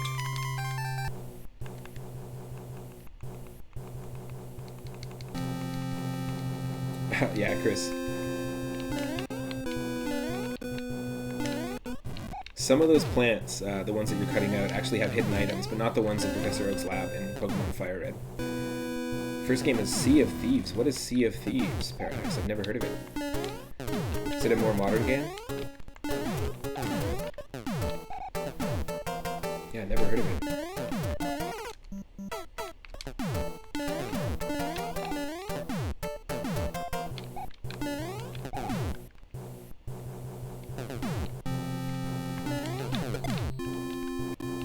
First game, Minecraft. Nice. Minecraft was Grim Bombs. Chrono Trigger was Owls. Gatorama, first game streamed. Donkey Kong Country Tropical Freeze. Awesome. That was a fun game. I really like Donkey Kong Country Returns. That whole series. I thought it did a good job at being faithful to the feel of the original 3. It's not exactly the same, but, you know, looking at what they had to work with and what the end product was, I think they did a great job. Used to be a Minecraft streamer. Nice. So, just for fun, I also noticed... Oh, Donkey Kong Country, yeah. Phenomenal game. Epic soundtrack. Do you have to shake the controller if you're playing it on Switch? Right, isn't Donkey Kong Country Returns available on Switch as well as Tropical Freeze? Both of them? If I'm not mistaken. I think they ported it. I don't know if it was recently, but I think they ended up porting Returns on Switch, but I could be wrong.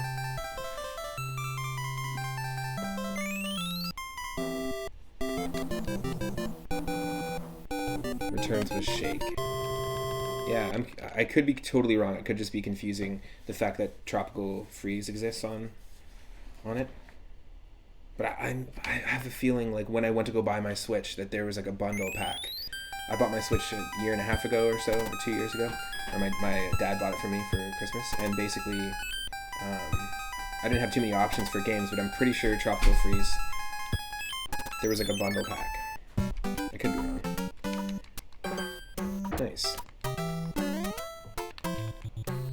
That's really cool. Did I stop saying something mid-sentence, Grimbo? Oh, yeah. That's. I think I said I noticed, right? And then I stopped talking.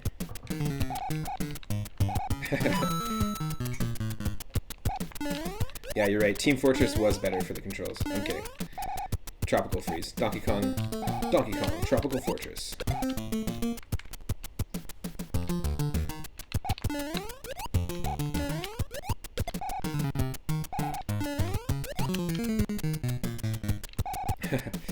Yeah.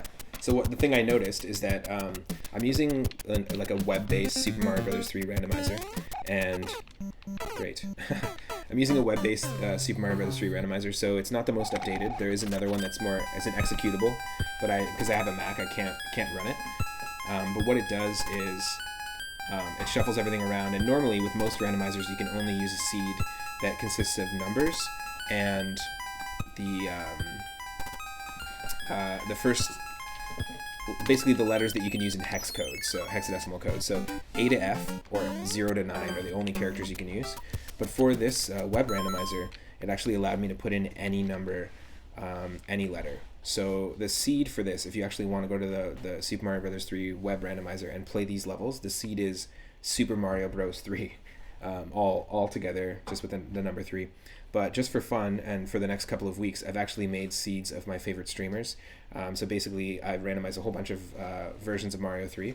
And so I've got one with the seed Parahack64. I've got one with the seed Grimbomb. I've got one with the seed Al_Evos, except I couldn't put the underscore in there, so Al Evos.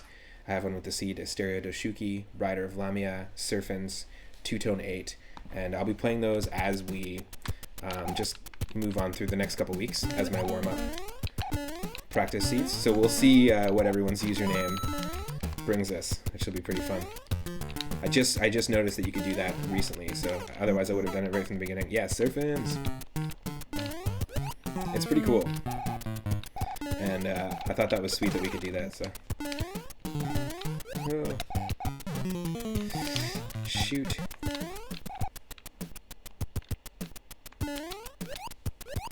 Gotta be careful with this. You want to take a small shell. And then maybe we'll probably get lucky and there'll be a Koopa up here. Nope, normally an enemy spawns up there, but we're getting a cheap instead. That's okay. So let's just get this.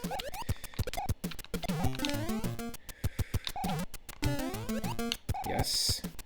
Pick this up. Oh, great. And that cheap's always there. We're just gonna constantly run into it. Yeah. It's gonna keep respawning. That's stupid.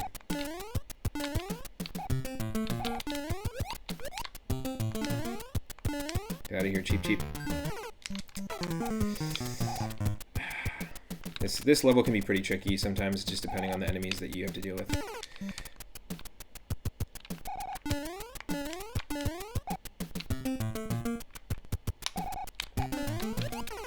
Come on.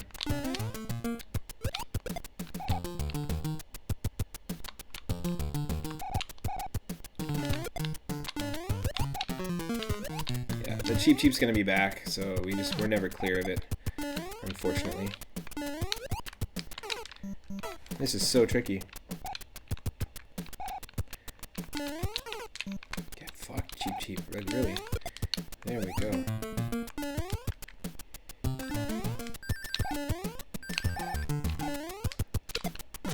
Yes. There we go. Now we're out of here.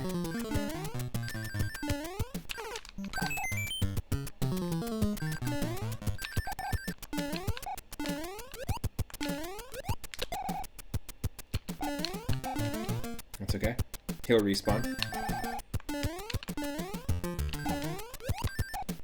As long as we get a shelled enemy here, then we're good. So we can do that. And we can do this. Boom. You want to try the Project Triangle demo? What's that all about? This Project Triangle... Yeah, so no one answered, but what's Sea of Thieves like? And yeah, what's Project Triangle? Chris, it's tedious, but it looked good. Like the model you were making, Chris, on the Pallet Town model from the original Pokemon Red, Green, and Blue, it ended up looking really good. So in the end, even though it's frustrating, in the end it's gonna be pretty sweet. Yeah, I really like the color palette as well, Al, in this. It just adds a little extra flavor when you can swap out colors. We've got our Waluigi Mario. Oh, jeez. This thing is gonna really mess with us. The Goomba. Yes. Oh my god. We're just getting lucky. Nope, not lucky. Not lucky.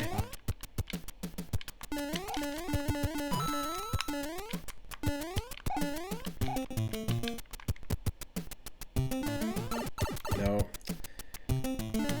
There we go.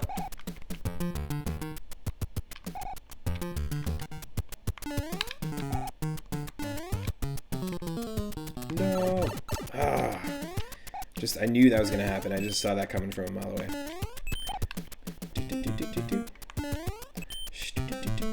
Project Triangle is the new game from Octopath Traveler devs.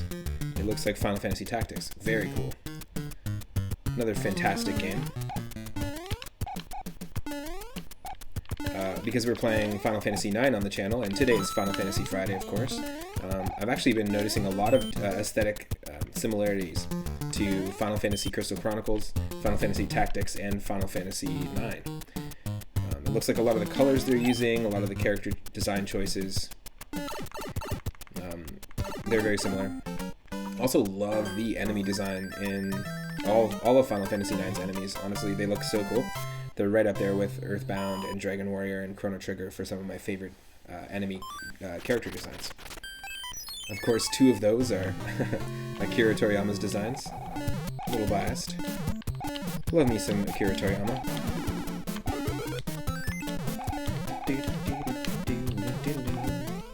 To those that are just joining, welcome, welcome. Hope you're having an awesome Friday so far. Thanks for tuning in. What's crazy I'm just noticing now, just from looking at the screen back and forth at the stream manager while we're playing, but we hit affiliate exactly 1 week ago. And the other crazy thing is that we hit 100 followers exactly 1 week ago. We are now at 144, if you can believe it. We are 6 followers away from hitting 150. So I just want to say thank you so much to everyone that's just been super supportive. Everyone who's been subscribing to the channel, gifting subs, all the hosts in the raids. It really, really means a lot.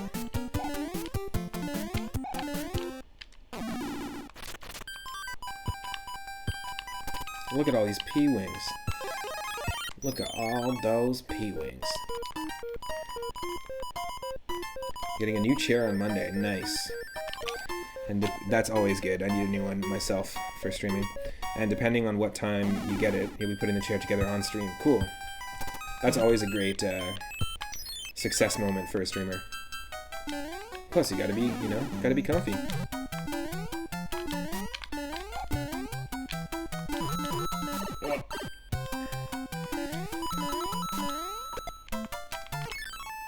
Nope. People want to watch you put it together. That's funny. Shoot. No, forget this tail. Forget this tail whip. There we go.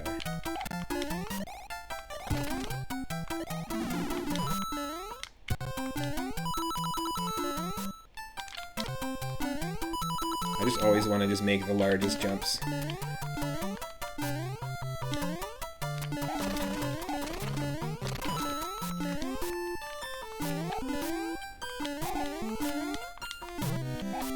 Yeah.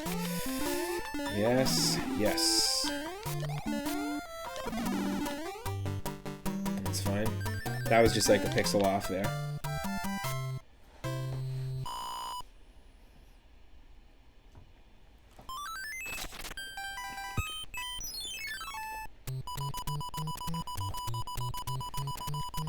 Amazing.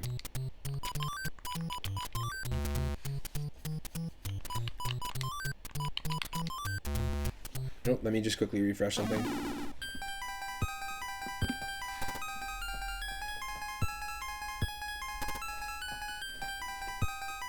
Yeah, I'll be right back.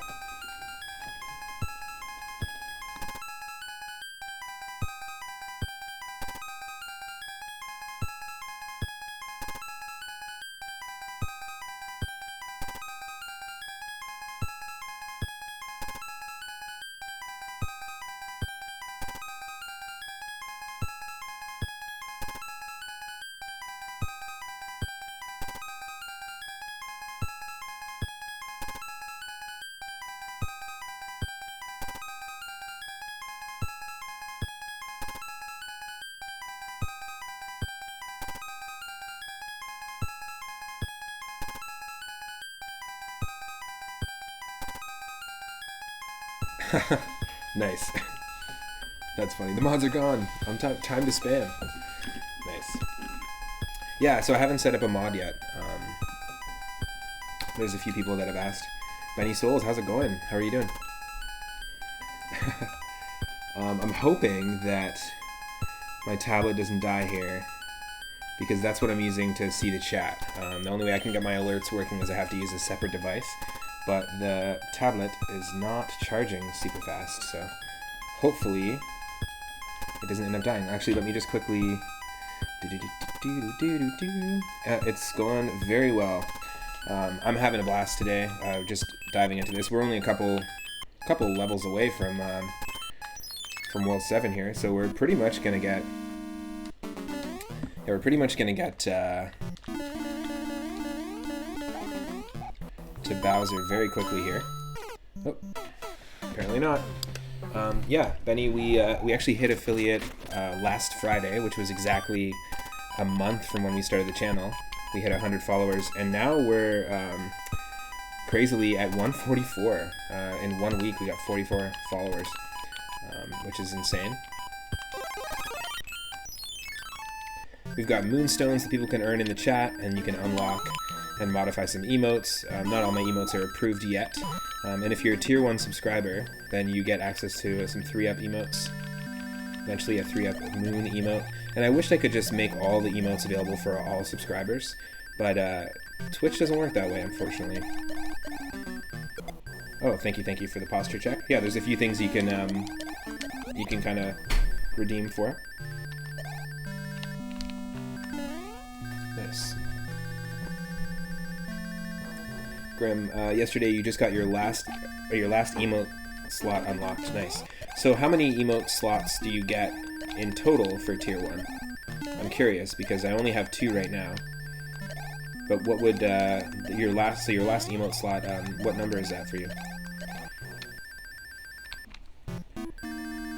So I have alerts that I just set up, Benny, just super recently with Streamlabs. So not when we redeem stuff, but I could actually set that up. I just haven't gotten a chance to. So we have alerts when people raid the channel, host the channel, when they follow, when they subscribe, and when they donate or cheer with bits.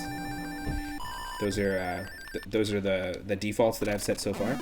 But actually, Parahack64, who's another streamer and also in the channel, he was helping me out with that, with the setup of that. You need 50 subs to get 5. Okay, interesting. Well, congrats on getting that unlocked, man. That's awesome. And it's just, like, I really like your emotes, actually, Grimbombs. I really like the Slime Heart, the Dragon Warrior Slime, the Slurp one. They're just, again, we were talking about I was talking about my favorite enemy designs in RPGs, and Dragon Warrior is right up there. Yeah, I always appreciate a good slime emote. I think the Slime Heart is my favorite, though. Made up of 3 different slimes. Oh, wow. Nice. That's awesome.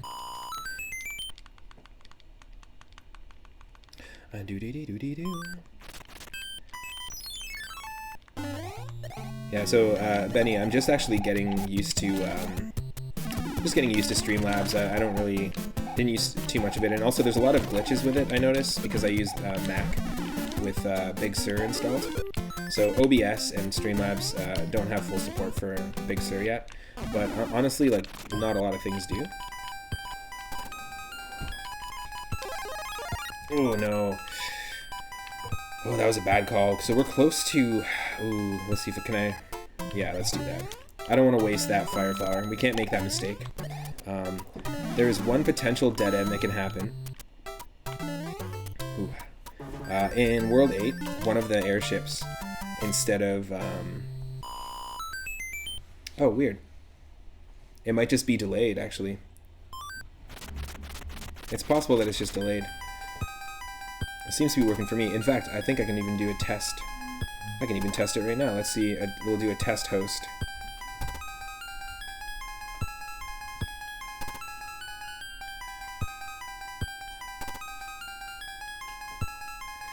Did that work? There we go.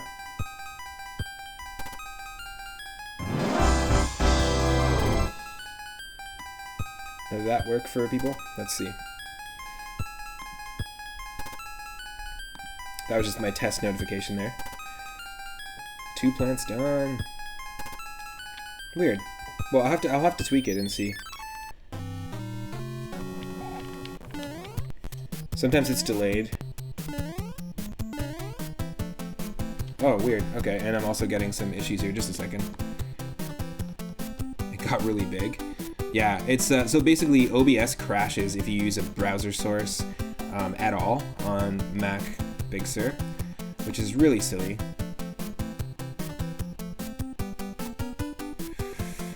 But this is kind of my cheap workaround. There we go. Look, so that worked. It could have just been delayed. In fact, Benny, I think that I just had, like, in my test, I had to just refresh it there. That's probably what was going on. Use those iframes. Yeah, I think, so what I'm doing is I'm kind of just tricking it, and I'm using a tablet to look at the chat, and then tricking it by, like, using a window source so that OBS doesn't crash. It'll stop the stream if it crashes, so it's kind of silly. But I want to save this fire flower specifically. Thank you for the host, by the way, Benny, and also Al. I appreciate that. Yeah, I want to save the fire flower because there are 3, or I think 4 airships in World 8. One of them, of the 4, they're all going to have Boom Booms as their final boss, but one of them is going to have a random enemy, and it can spawn anything, and we can get screwed if we just end up having it be a Koopa. Or something that you can't kill as Small Mario or Raccoon Mario. Because in this game, you can't just like wipe out a Koopa with the raccoon tail. It'll just keep bouncing back and forth, and your tail's just gonna like flip it upside down. But it will never be destroyed unless there's another enemy in the room or if you have the fire flower. So just for the sake of this version of the randomizer, we're gonna keep a Firefire with us. The newer version I'm gonna be using once we start the races, it fixes all that stuff. It's basically got a lot more insurance when it comes to soft blocking, which is cool. Oh, yeah, I'm super down to set you up as a mod, Benny, as well. I'm just gonna look more into it. It's, you know, every single day we're learning more and more about Twitch, and I'm having a blast. It's been really great. Oh. Yes. Look at that. Look at that camo Goomba there. It looks exactly like the bush. I've been playing a bunch of Super Mario World ROM hacks on the channel. I've only played a handful now. Curse of King Buu by Parahack64, and Mario and Bowser versus Mighty No. 9. And another one we played was called Super Mario Legacy. It's a standard hack, and it had this aesthetic. It had the same aesthetic. It had these bushes in the it had these bushes in like the forest and jungle levels, and they're the exact same color as the Goomba enemies, which were like walking bushes. There's a lot of troll moments like that. And also, I kind of just got frustrated and stopped playing, but we can continue where we're at in that playthrough eventually. But also, one thing that I do really thank the hack creator Reiji for doing is loading Super Mario Legacy up with fireball shooting piranha plants, because that game has so many. Like at times there's like 10 to 15 in a row, all different directions, so you have to dodge the fireballs.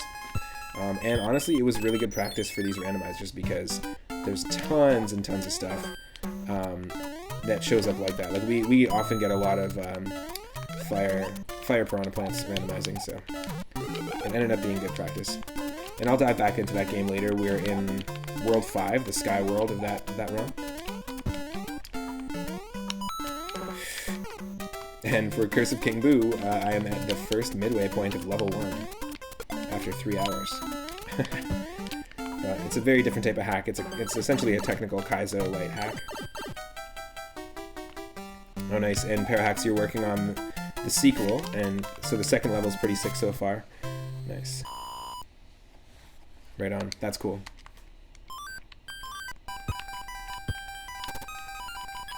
Yeah, let me know when you dive back into that stream. If you're interested in Super Mario World ROM hacks or custom, just even Mario fan games or level design, I highly recommend checking out Parahacks' channel. He's been streaming the creation of a Super Mario World ROM hack. Very nostalgic for me, because I used to mess around with Lunar Magic back in the day. I definitely don't do that now. Again, I have a Mac, so it's a Windows thing. But I used to really enjoy playing Mario ROM hacks back in the day. Like in 2006, 2007 was when I was messing around with it.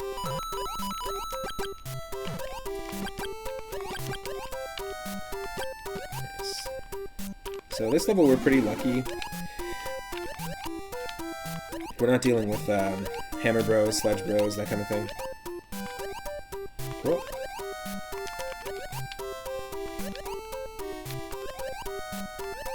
It can be really, really tough if, basically there's different enemy pools in randomization, so if you end up getting the Hammer Bro, Sledge Bro enemy pool, you're going to get every variation of them in the same level,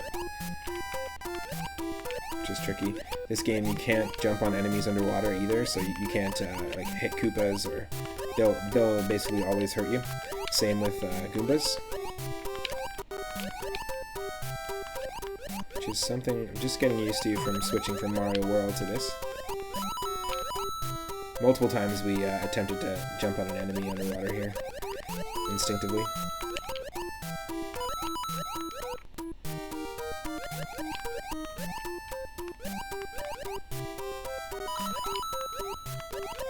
Oh. Squirm.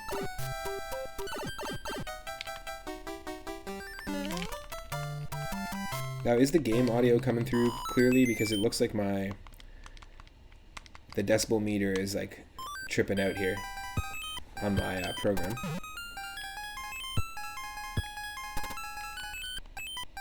So actually, I think what I might do really quickly is because my tablet is going to die, I am going to just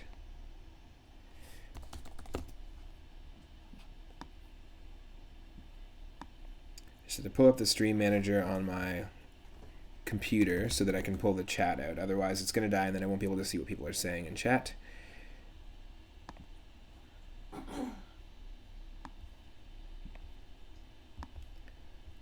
Just a moment.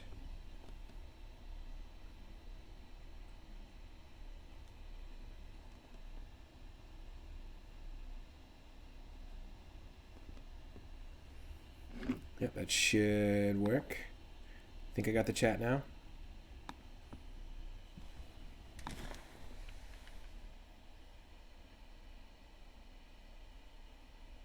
Cool. And just one more moment, and I'm going to just plug this thing in. Just a moment. It doesn't actually charge.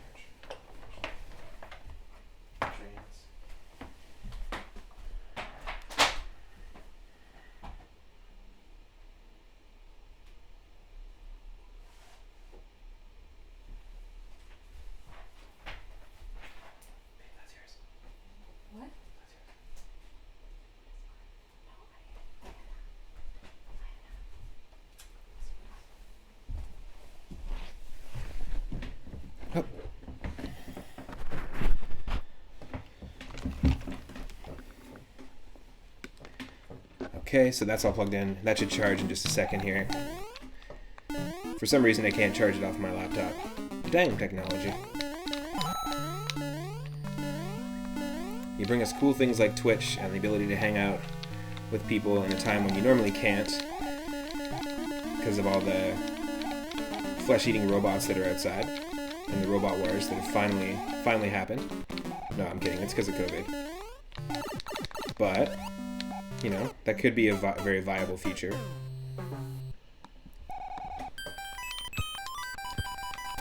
And I'm sure Twitch will still exist when that all goes down. Whoa. Okay, this is silly. It still blows my mind that people speedrun the original game with the frog suit, because it's just absolute garbage to control, especially in an ice level. And I knew this was going to be an ice level. I willingly chose to bring the frog suit into this. This is crazy.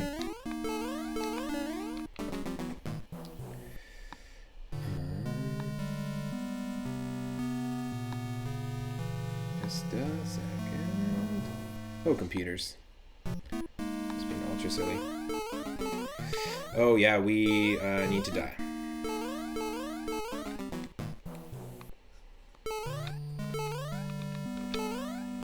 Frog Suit Mario can't jump, or can't duck, so...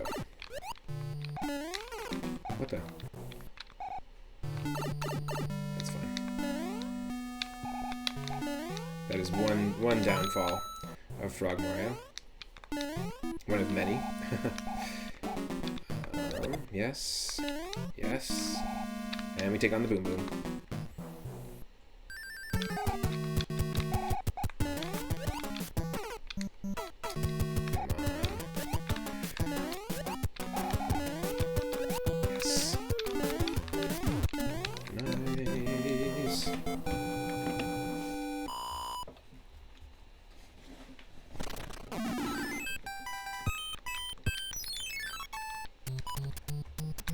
Oh, we got a new, whole new screen. Whole new set of cards.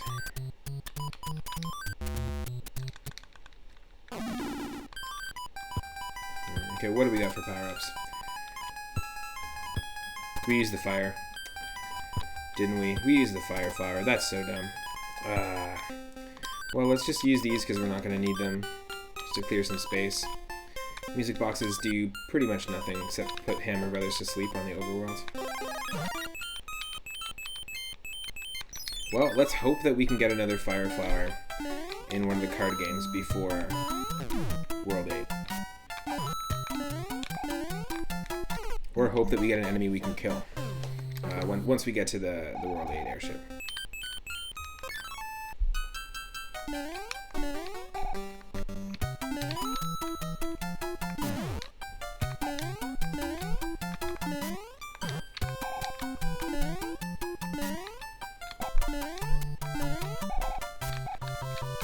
tricky.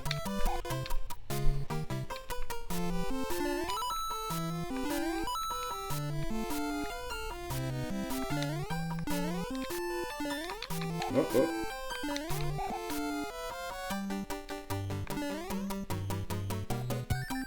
Yes.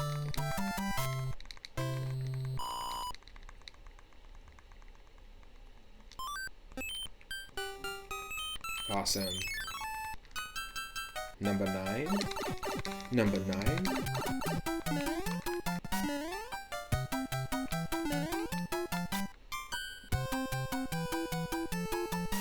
Oh.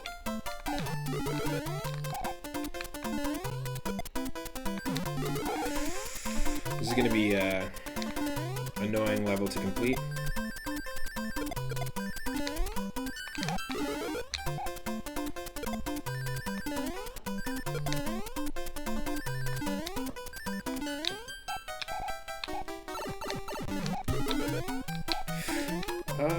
Okay, maybe we can do it. Yes. Never fun to run out of the Starman in that level. That doesn't randomize either. The enemies do randomize. It just shuffles a bunch of different types of piranha plants around. But that enemy doesn't really, or that level doesn't really randomize that much. It can't really take away the star power from you.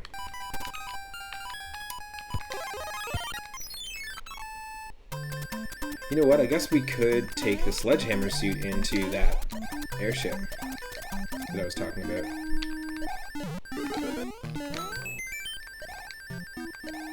So yeah, we're not totally screwed in terms of a dead end. We might actually be able to clear it all with the hammer suit.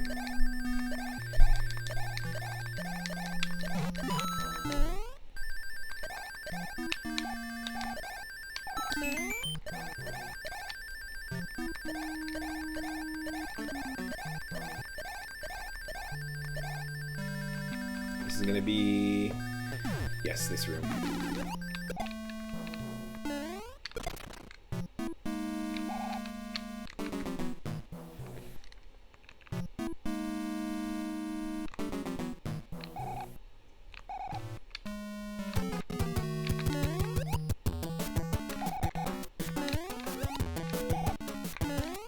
Oh.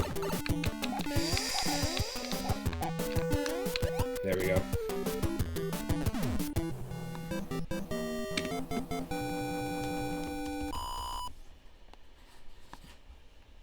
Nice. Okay, and I think we're just taking on the castle now. Cool.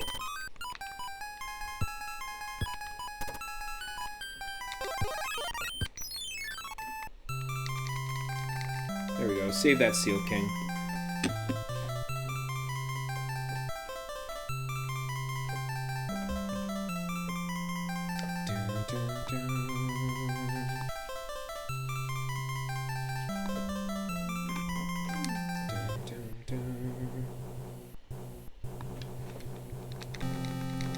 The newer version of the randomizer, I've mentioned this before, is going to turn these airships into non-auto scroll levels, so I'm excited for that.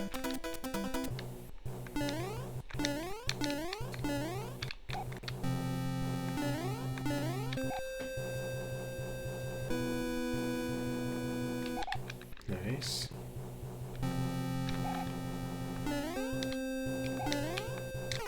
Great.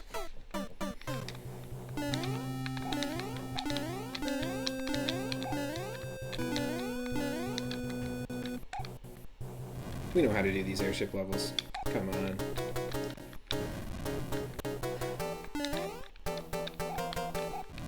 This one is called the Mint Chocolate Ship. No, it's not. It's not called that, but it should be.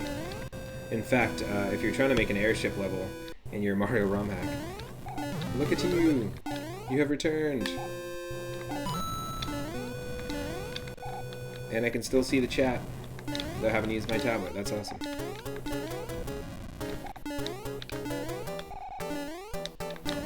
Okay. Random amount of hit points for this Koopaling. Let's do this.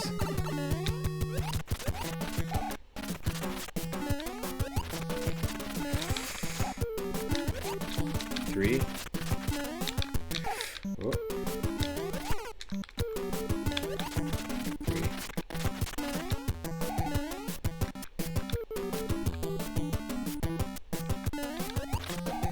Oh, come on. Okay, we can do this. We just gotta... Yep, 4.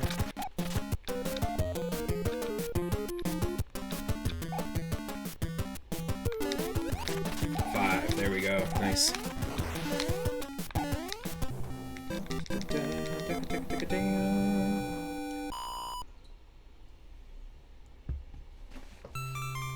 Heck yeah.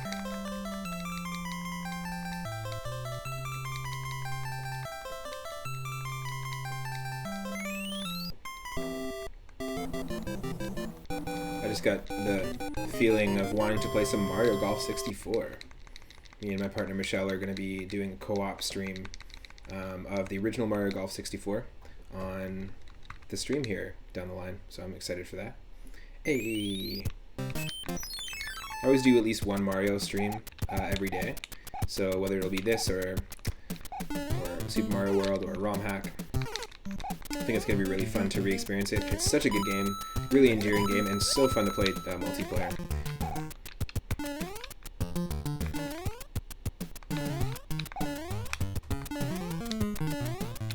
In speedruns, we don't ever take this secret, but I always took this secret. I always like going to coin heaven, even though we don't need lives or coins. It's just a nice little moment, nice little respite.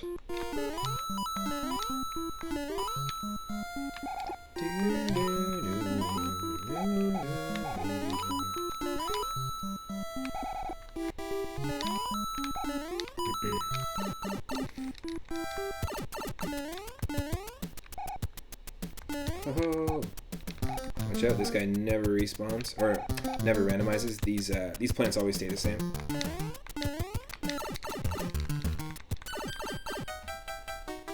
I'm excited to try the new one though, because it shuffles around all the overworlds, like overworld pipes, all the actual tiles. So the order of the levels is completely randomized in, like, on the overworld, not just in the in gameplay, in the newer version. So I'm excited.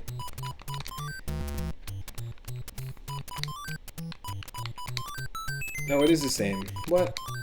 Why would it be the same? It gave me the same layout of the previous cards. Interesting.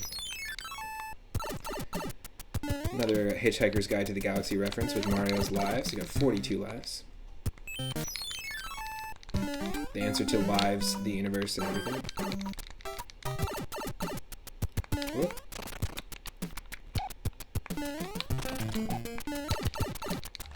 Heck yeah.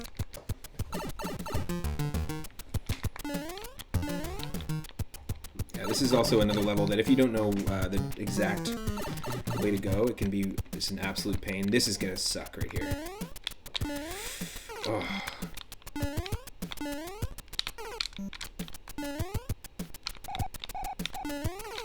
Oh, is this even doable?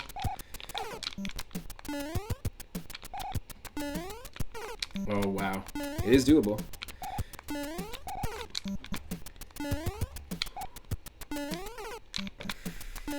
Okay.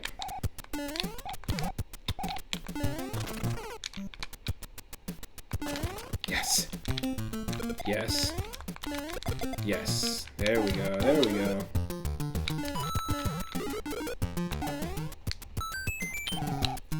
Okay, so what we have to do here, it's really tricky. Always go through this pipe, never fall through these holes. Honestly, I had so much trouble with this level. It took me about 20 to 35 minutes to figure it out. Somewhat recently, just a couple of years ago, when playing the Super Mario All-Stars, like the Super Mario All-Stars version of Mario 3 on my Switch, I was running into so many dead ends in that level. It made no sense to me. I was just like, what's happening?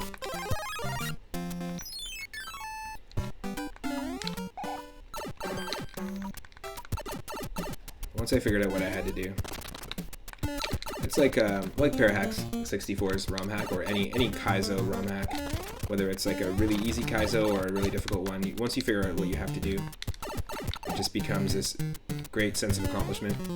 I know, Boosh, you were playing on Grimbomb's channel. You were playing Curse of King Buu today, I believe. Caught a little bit of that.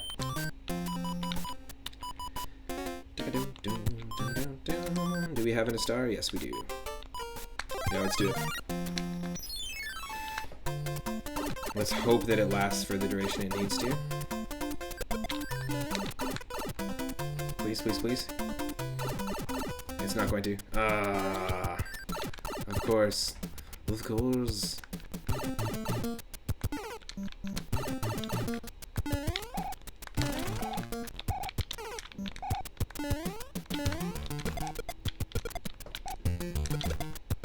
Yes.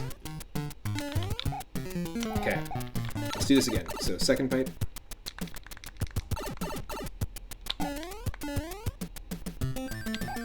Fall through here.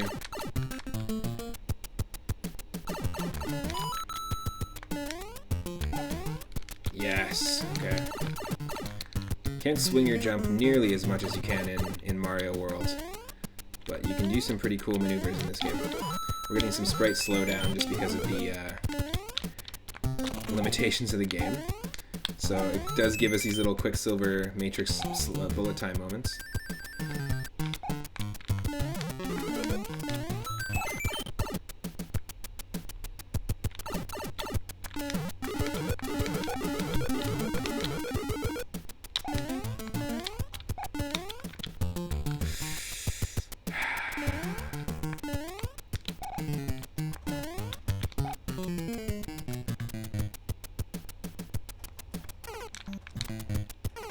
Come on.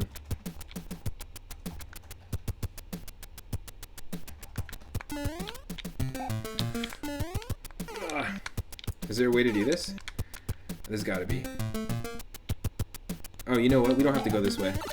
I just realized we have an alternate way. We can just break through this Game Boy right here.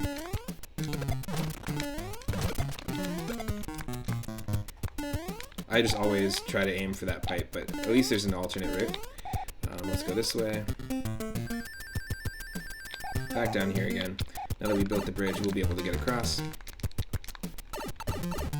And that's it. So you just have to build 2 bridges, and if you use any other pipes besides the ones that we went down there, you're basically going to get locked in. And it eats up a ton of your time. Tons of dead ends in that level.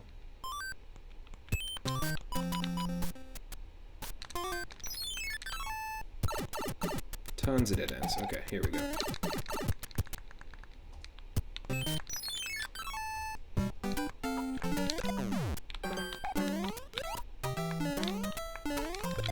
Just want to do another quick shout out to Al and Benny Souls, both streamers, both awesome streamers.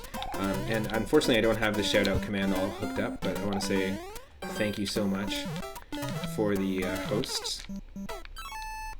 I want to also say thank you to IC Pride one more time for the most recent bit donation. And to Two Tone for gifting that sub to Parahacks. Thank you, thank you, thank you. Couldn't do this channel without an awesome, supportive crew of people, so it really means a lot. Oh, come on. Avoid the bomb.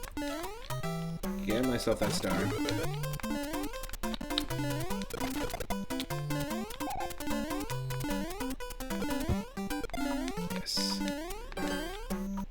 There we go, that's what we're talking about. Okay, we have to build another bridge here.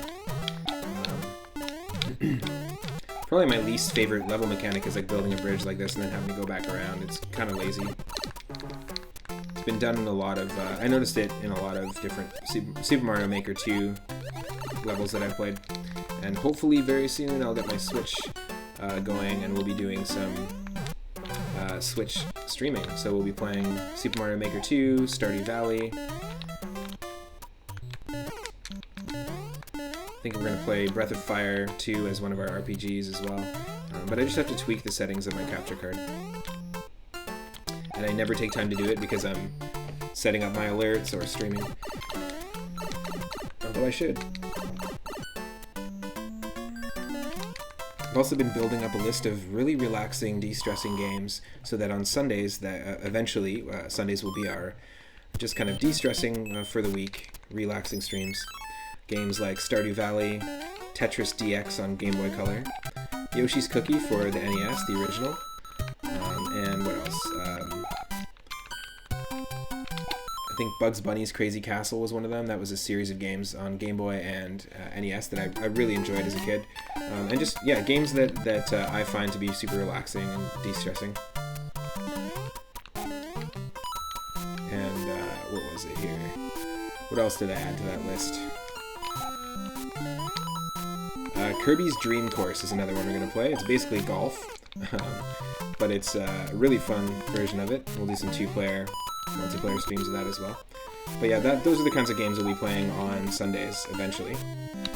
And I'm really excited to start a farm on Stardew Valley on stream. I have my own farm already going, but I want to start from scratch if we stream it. And it just got a multiplayer update as well on the Switch, so I'm excited for that. One of my favorite soundtracks of all time. It's so reminiscent of the Chrono Trigger soundtrack, the Undertale soundtrack. It reminds me a lot of Animal Crossing, Harvest Moon, not the game so much. Obviously the game has some similarities, but specifically the music. And it blows my mind that that whole game was developed by one person. Art, programming, music. If you haven't played Stardew Valley, highly recommend it. It's also available on Steam, but I really enjoy the Switch port of it. Yeah, let's frog percentage it. Let's do this. Of course, it's ice again, but we got a cave level, so we don't have to worry about that. So we need a leaf for this level in order to progress.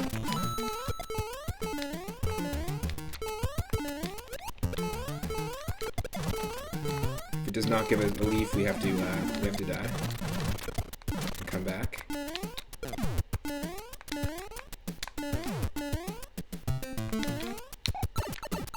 Let's see. Fingers crossed. Nope, we're dead.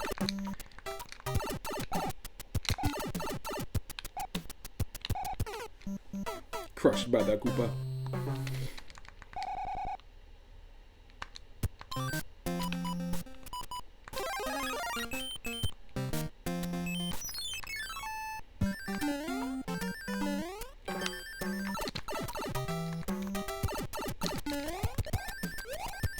Yeah, so when doing a race like this, like we're not going to know what level we're entering, and so that's going to be really fun. But also situations like that can happen where we end up using a power-up and what seems like a waste of that power-up. But the only items I'll probably ban in the rules of the race will be the skip clouds, so you can't skip a level, and the warp whistles. Those will be the main two.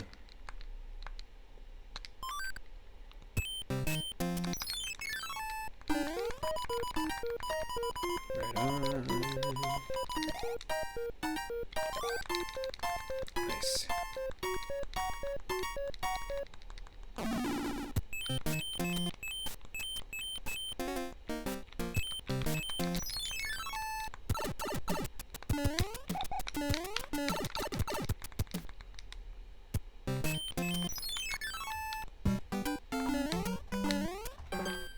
This is a really nice palette. I really enjoy this one a lot. It's like a green pyramid with an orange sunset. Gotta watch out with randomizers because when those things spawn, when the lit bombs spawn, and you're holding the run button, it's also the grab button, so you can easily pick them up.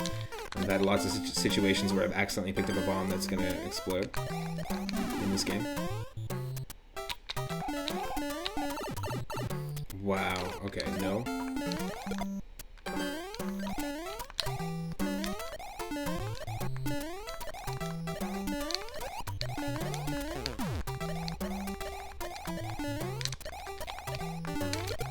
Yes. Okay, now I just need to hope there's a Koopa over here, or a shelled enemy. No, that's fine.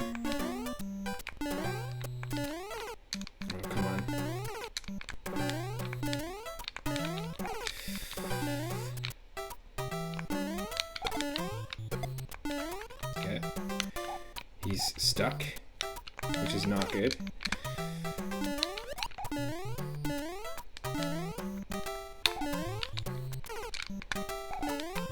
cheeps. The fact that 2 spawned here like that is crazy. Is that going to be our only option, really? No, it's not. It's not our only option. Oh no! Hold on.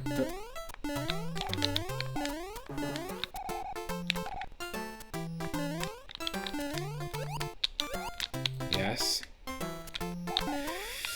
Yes.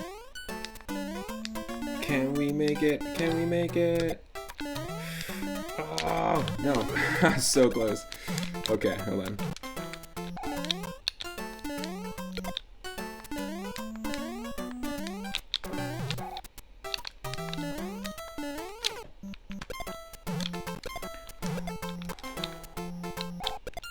Nope.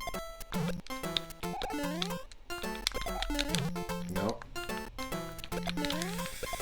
Wow. Nonsense. Okay. That's what happens when you save state and you're still holding a, you're still holding the shell. Oh no. So dumb.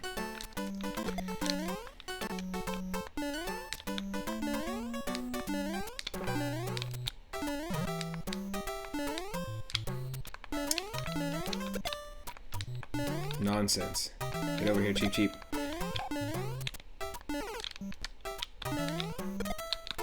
They're super annoying. The fact that they respawn like Lakitus so much.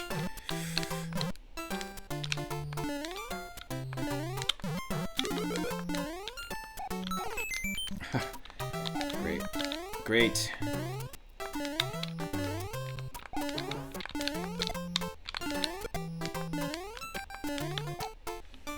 Oh, right on.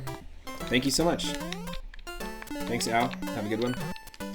And yeah, Final Fantasy IX will be tonight, so I'll catch you then.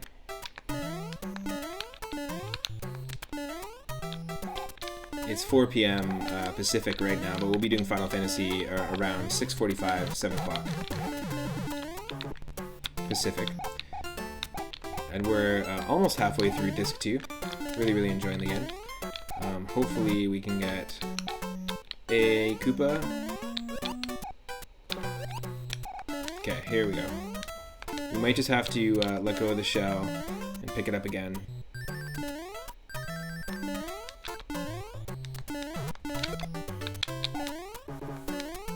No. What an annoying way to have this level set up. Honestly, if the Cheep Cheeps weren't there, it wouldn't be a big issue at all. The fact that they double spawn is ridiculous.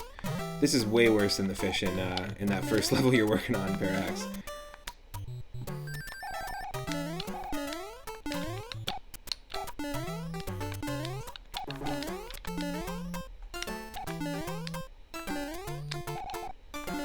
Let's see, will this actually come with me? No, it won't. Oh, wow. You know what? Just screw this. We're gonna just bring a leaf in. You know, it's not even a level that we need to beat to get to Bowser, but that's okay. I'm not trying to skip any levels in here. Just trying to casually play through each level. And the idea is to get practice with each level, so I don't really want to, especially one that's giving me trouble like this, I really want to get past it.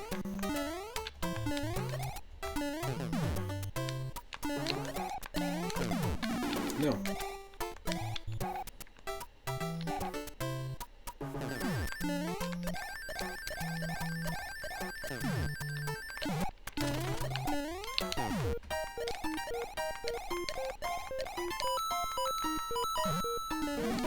Oh.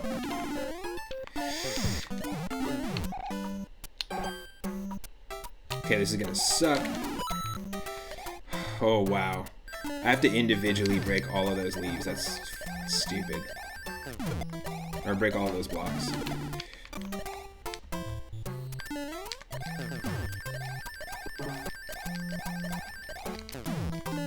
Okay, hold on. Hold on.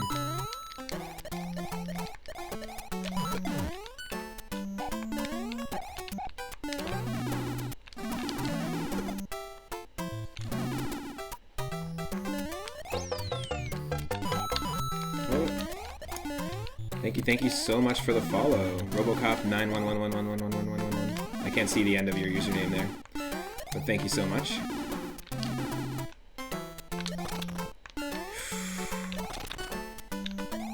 Oh, this is gonna suck.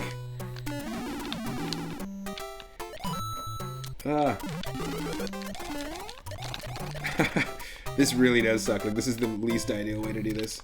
But at least the Cheeps are moving down with me. Okay, sweet. Jeez. I love this palette here, the blue. At least we got a little progress there. That was an insanely unnecessary tough way to deal with that level. Unnecessarily tough. I do really like the color of the Tanuki suit though. It's pretty cool. Yeah, Robocop 91111. Thank you so much. Welcome to the stream. Thank you for the follow. We are actually, I think, 5 follows away from 150 followers, which is crazy. Last Friday, when we hit affiliate, we cracked 100. That was when we got our 100th follower. So thank you so much for getting us to 150. Getting us closer. I stream every single day from 1 p.m. Pacific onward. Oh, I think we can do this like this. So yeah, you can tune in every day at around 1. Or you can also basically follow me on Twitter as well. I post all the updates to when I'm streaming and what I'm streaming there. Trying to get really consistent with updating my schedule on Twitch as well. But sometimes I do forget and just put it up on Twitter as well. There we go. Boom.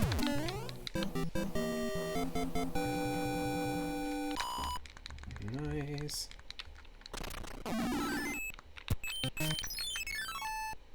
Okay, so if this is the same setup, no.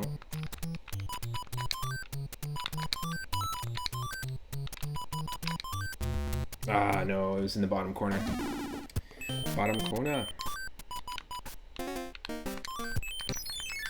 We are almost there. So nice to not have a chain chomp in this area.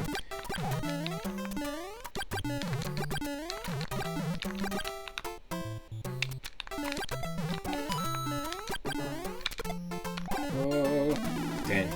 Almost cleared it. Can't go too fast here because there's enemies. Whenever you fall down that, you want to really just hug left and stay as close to that decline as you can, possibly. Or as you possibly can, I guess. Okay, here we go.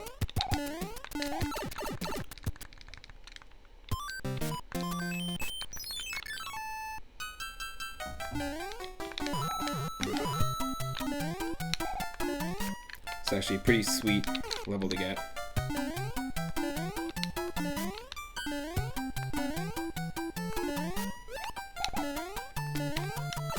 Oh, come on.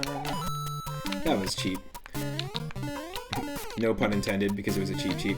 But no, really, it's like, that's the one enemy that's really tough to predict. You pretty much can't predict when a cheap's gonna fall from the sky like that, or spawn in front of you on the ground. It's basically like an ultra fast thwomp. A one block thwomp.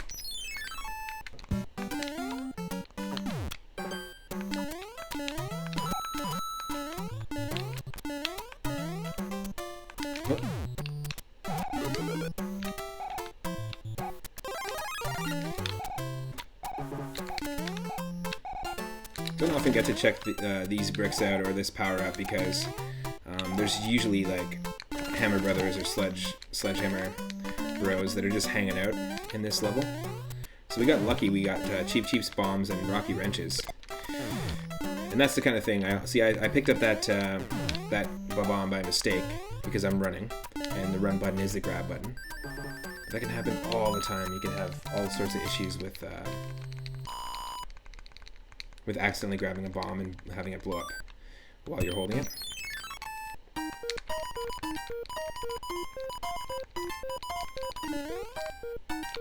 Ho-ho! The road.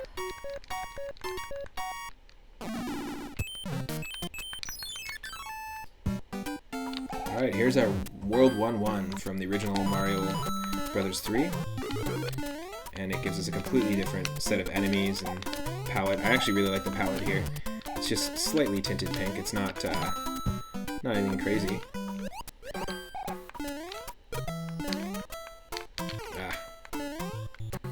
That's a silly mistake. Wait for these things. It's actually cool. Rocky wrenches underneath there. That's a pretty cool idea for a level as well, is to have a rocky wrench like right here, or an enemy that comes out of the ground. 2 blocks, with a 2-block distance between like a power-up. So you have to do that tight little jump. Lots of cool inspiration you can get if you're a level designer or ROM hacker when you're watching these randomizers or playing them. Nice.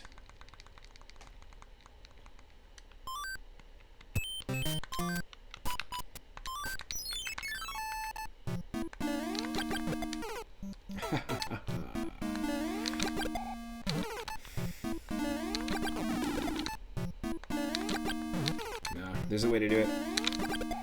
Yes. Oh, holy crap. Look at what kind of enemy randomization is that? Look at this. If we did not have the fire flower, we'd be screwed. Because if that piranha plant is there, there is a way to get around the piranha plant, but not the muncher.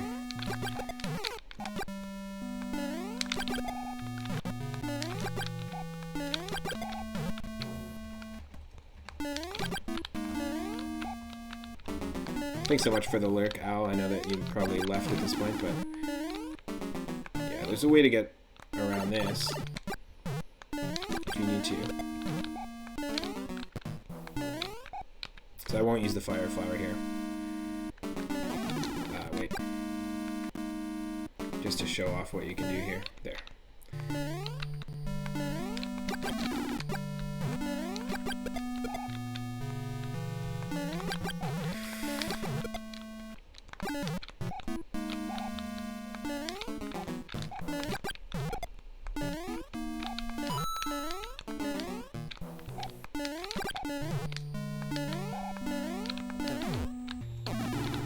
Oh. Really?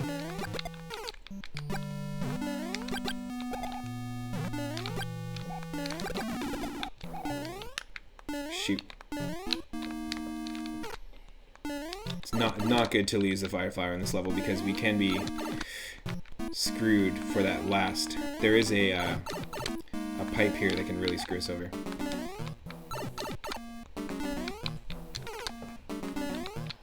Oh, come on.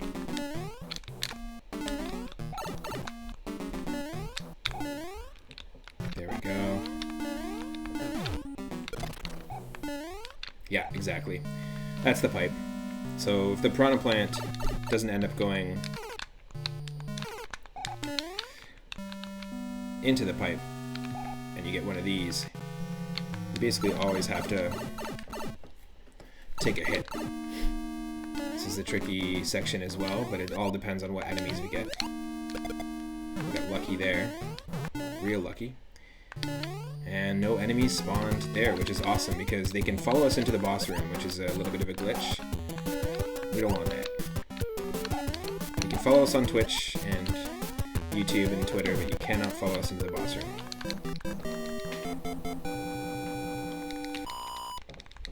Nice. Alright, so that means 2 more levels. And then we are on to World 8, everybody.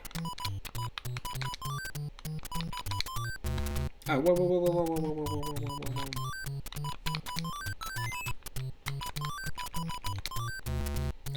What?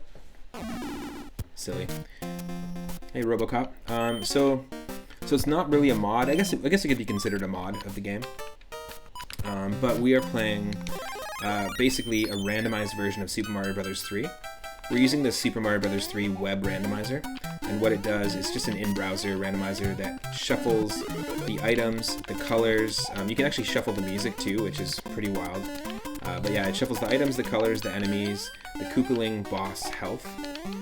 There's lots of different retro randomizers out there, and I play a lot on the channel. But basically, it creates a unique experience every time you play. we're using the seed. When you do randomizers, you actually are given the option to have it give you a random seed of numbers, which is associated with what is mixed around. And so, for example, if you want to play these levels, you can actually use the seed Super Mario Bros. 3 all together. This randomizer actually lets you put in any letter of the alphabet, but most will let you only put A to F and 0 to 9 as your seed. There's all sorts out there. There's Link to the Past Randomizer, there's Super Mario World Randomizer. Really fun. So if you want to try these levels specifically, you can put in Super Mario Bros. 3, or you can just give it a shot yourself and have it come up with the seed yourself, or have it give you something at random. There's a few different versions of randomizers out there for Mario 3, but I highly recommend checking it out. It's really cool. Basically, any game out there, any retro game that you haven't played in a long time, I highly recommend you give it a shot. This is my favorite game of all time, so it's really fun to revisit the game just in general, but to mix it up also adds a little spicy freshness. It's nice. And we've been doing Mario World Randomizers as well on the channel, which does similar things. They all behave slightly differently, of course.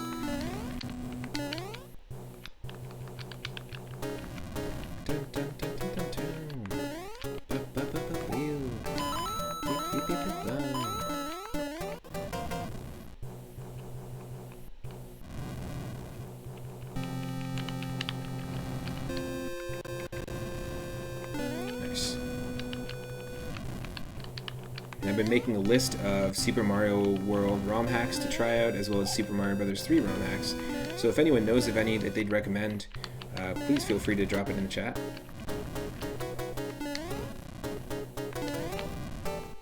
Always open to suggestions.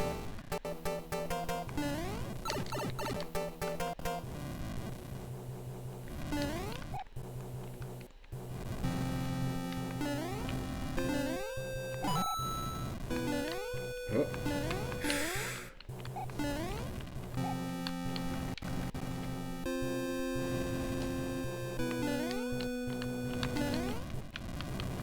We are almost there. Whew. This part's a little tough.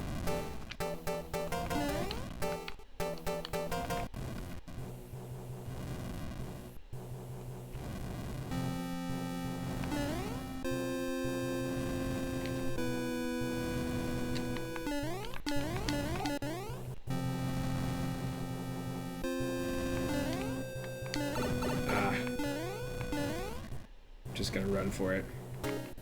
That's okay, we can take on the Koopa Lane as small Mario. Oh. Oh. Yes, 2-hitter, and we were able to do that crazy dodge. Dodge! Where's Parahax with Goten's emoji, or emote when you need it? Dodge!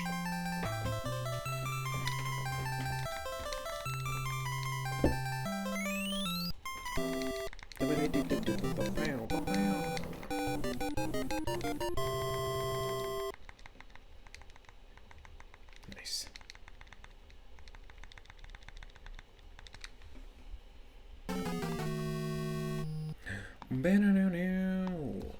Here we go. King of the Koopas. World 8. Alright, so we're gonna do some faster airships here. Funny enough, I only just recently realized this literally yesterday when I was, or 2 days ago when I was doing a playthrough of this. But I always call these ships, these ship levels in World 8, airships. But clearly we are actually in the water. So there is a water ship, there is an airship auto-scroller level that's a bunch of tanks, so it's on the land, and then there's an airship. So they actually have one land, sea, and air, and sky rather, which is cool. One of each type. And I just never realized that as a kid. I just always thought they're all airships. Nice. All right, I'm into it. Thank you for redeeming that name a character, Chris. Even though we can't name something in the game, like go into like a title screen and name it like an RPG, we are now playing Super Artemis Brothers. Super Artemis Brothers 3 Randomized. Artemis is Mario's new name. What's happening? All stream. This is who we're playing as. Perhaps Artemis is an alter ego of Waluigi, and he just wants to be treated with a little more respect. He doesn't just play tennis after all. So maybe Artemis just tries to look like Mario and get a little bit of that recognition, you know? Maybe more people will like him. Oh, yes. Alright. Artemis is all you.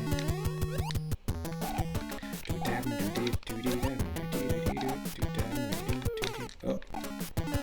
There we go. Okay, so we got lucky that we were taking on a Boom Boom. We have to be very strategic here now with our power-ups.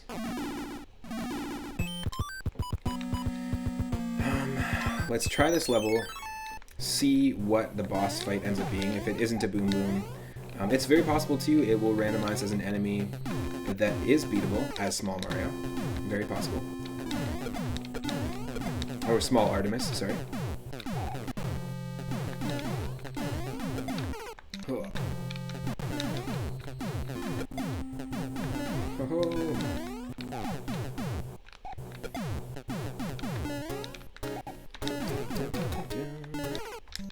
Yeah, it's much easier to be Small Artemis in this airship because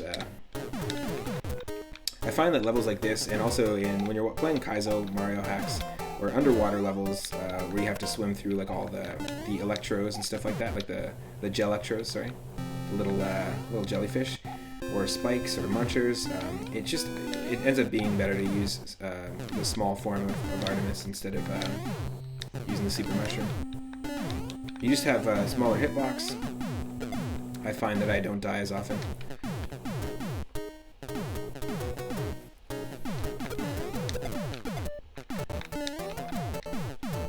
That was lucky.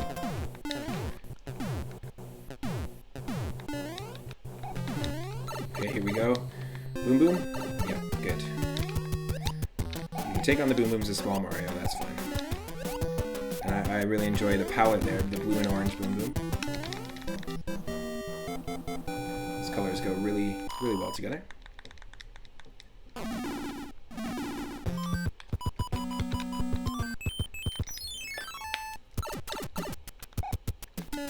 Okay. So let's just get through these levels without worrying about our power-ups. And yeah, this is always a fun section for me because you can get totally different levels. And this was a really intimidating moment when I first played Mario 3, and when you first walk across these levels that we're in right now, because sometimes you get pulled in, sometimes you could actually skip one of the levels, and so there's just a small chance that you get pulled underneath, or basically pulled into the level with a hand on the overworld. Very Zelda-esque. I'm not sure the name of the hand enemy from Zelda: Link to the Past and the original Zelda, but it reminds me a lot of that.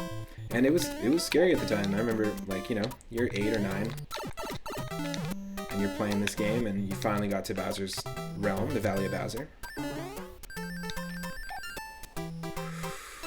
Okay, be careful. No. There we go. That was lucky. They never spawn perfectly like that, so. Whew. Clean.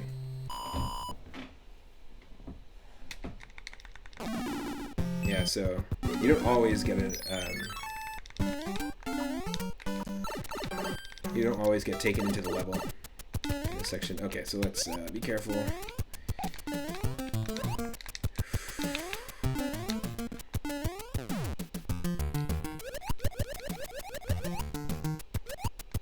Swim through the Kool-Aid.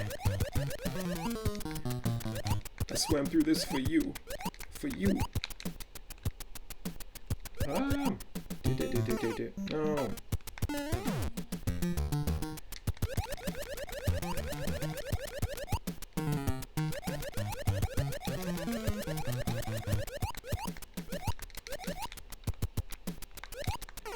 Ah, yes, that's right.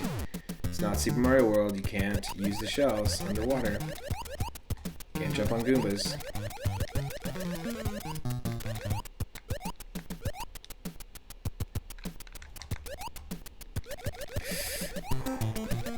Very close. Oh, nope. Super close. Come on, Artemis, you can do it.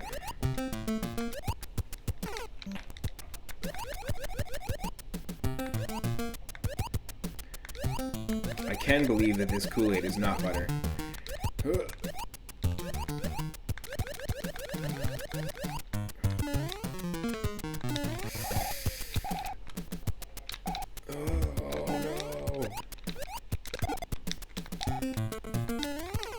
Come on, you respawned?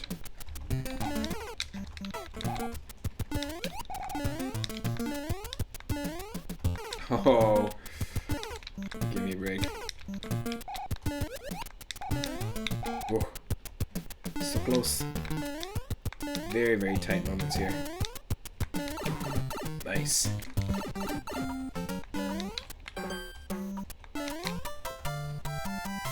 Got that one up. We're only 5 levels away from Bowser, I believe.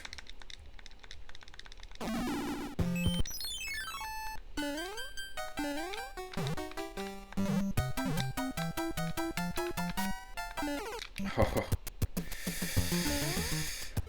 Silliness. Takes away from this cool maneuver that we did at the end here when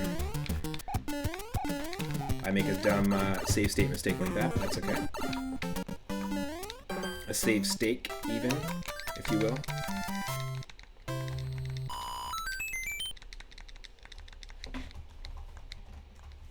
Okay. There we go. Save it, save it.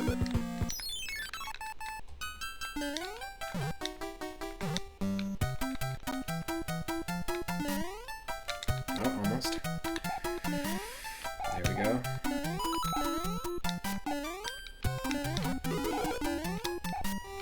We're gonna not take that, apparently. The ice is a little tricky here. We're gonna not take that, apparently, too. That's fine. Ah.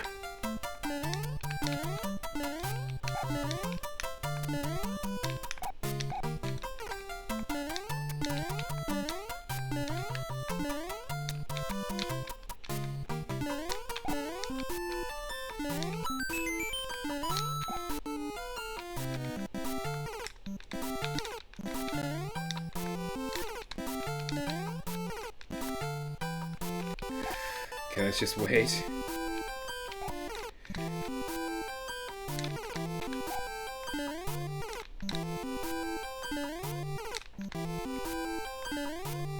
Come on.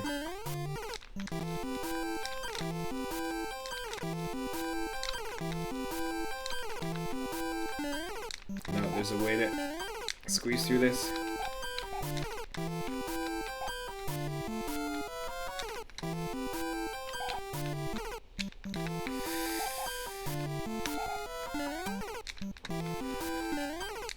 No.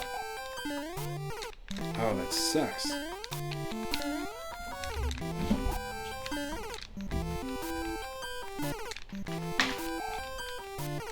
Okay, we gotta jump up here. That's the only way to do it, I think. We have to go this way.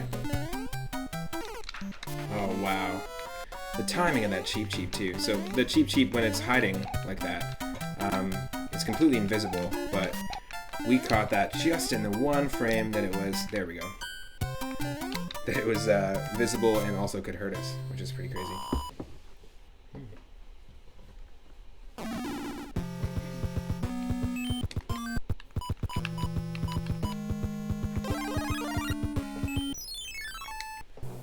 Frogging up the airship is crazy. I'm gonna do it. Nope. We have been able to clear that airship as just Frog Mario in a randomizer run before. So if you check out the YouTube channel, you can catch a couple attempts at that, just as the frog. Ooh.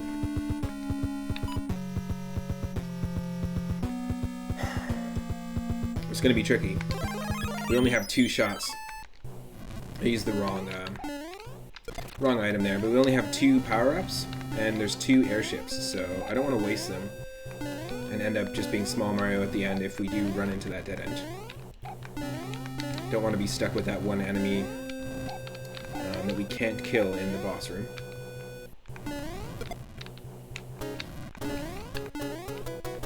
These last few levels, the enemies always glitch out, so you really have to pay attention to their movements, not what they look like.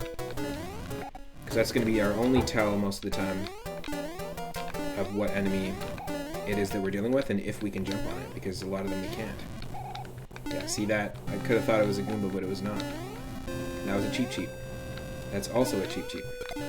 Also a Cheep Cheep. That is a Para Koopa. Oh wow, okay. Well, we got lucky. Alright, at least we know which one we're gonna have to deal with. It's right in front of Bowser's castle. Oh. Nice. Now the Boom Boom health doesn't get randomized, but...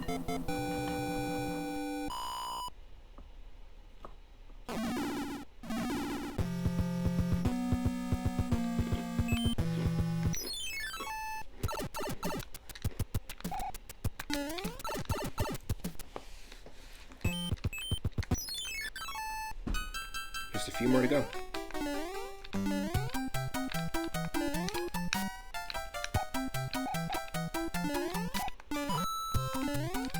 Oh.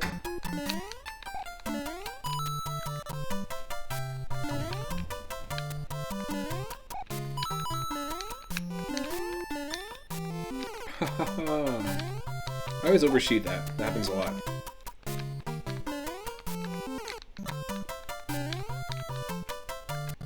It's very common for whenever I'm playing this game. Oh. Oh.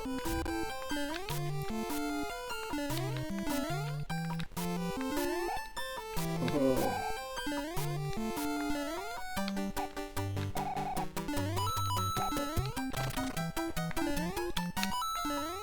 Yes.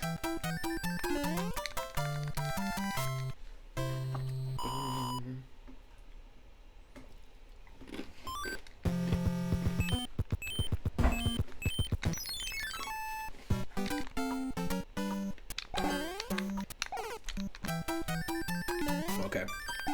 This level's gonna be tough.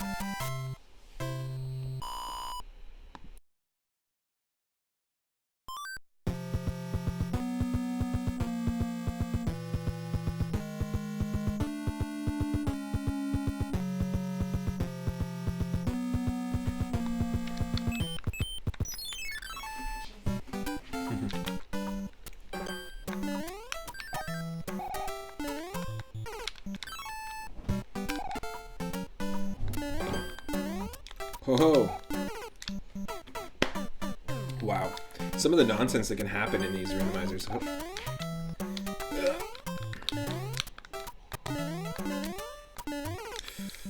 Look at that. Kissing the fish. Kissing that fish.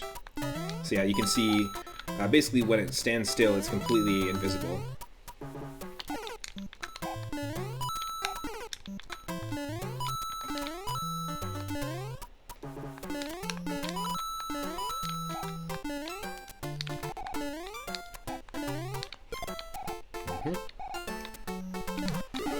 Yep.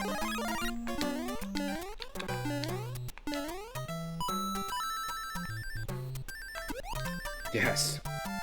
Perfectly timed Koopa Stomp.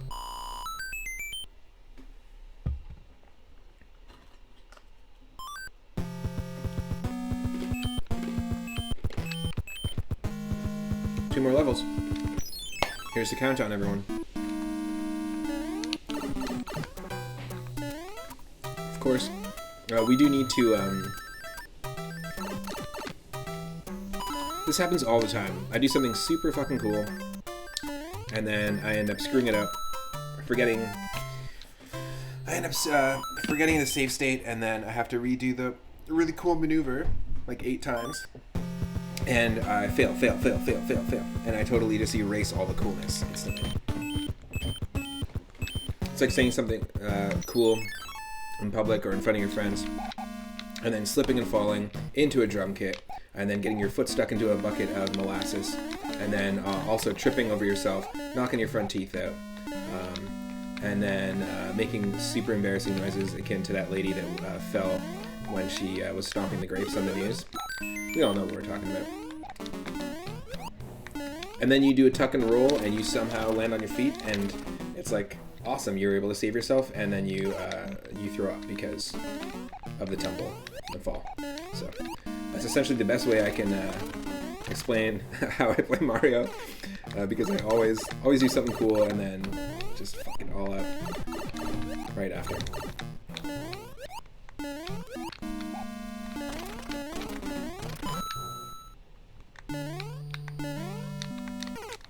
Oh, this is okay. This part's tricky, and we can't lose our mushroom. Like, come on, we're at the end of the level. At the end of the freaking game. This is nonsense. I'll not stand for this.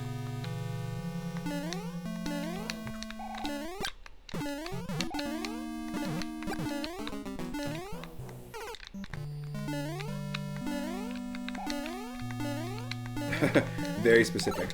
Well, that's the kind of specific shit that happens in this game. Oh. Look at this. This is dumb. This is absolutely dumb. Like stupid. There's no reason why this level is super hard. There's nothing new to this level that's making this harder than it normally is.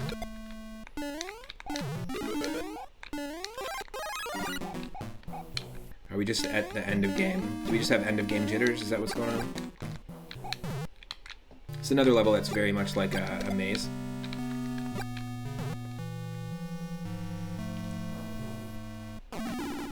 Great.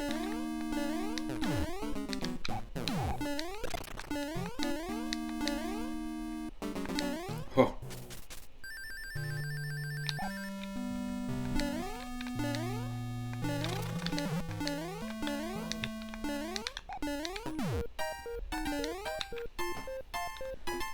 And if you don't get the maze right,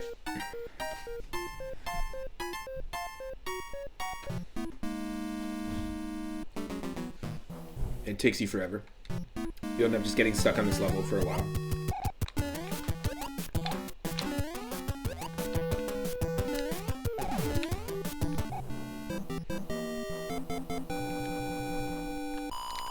Nice.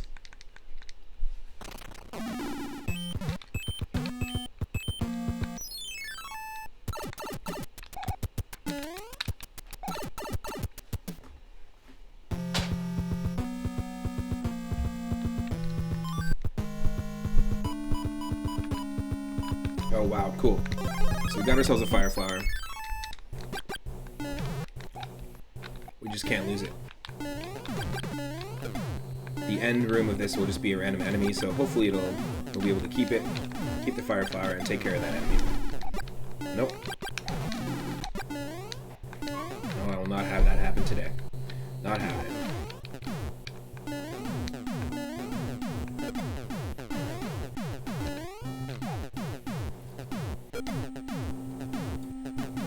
For those that are fans of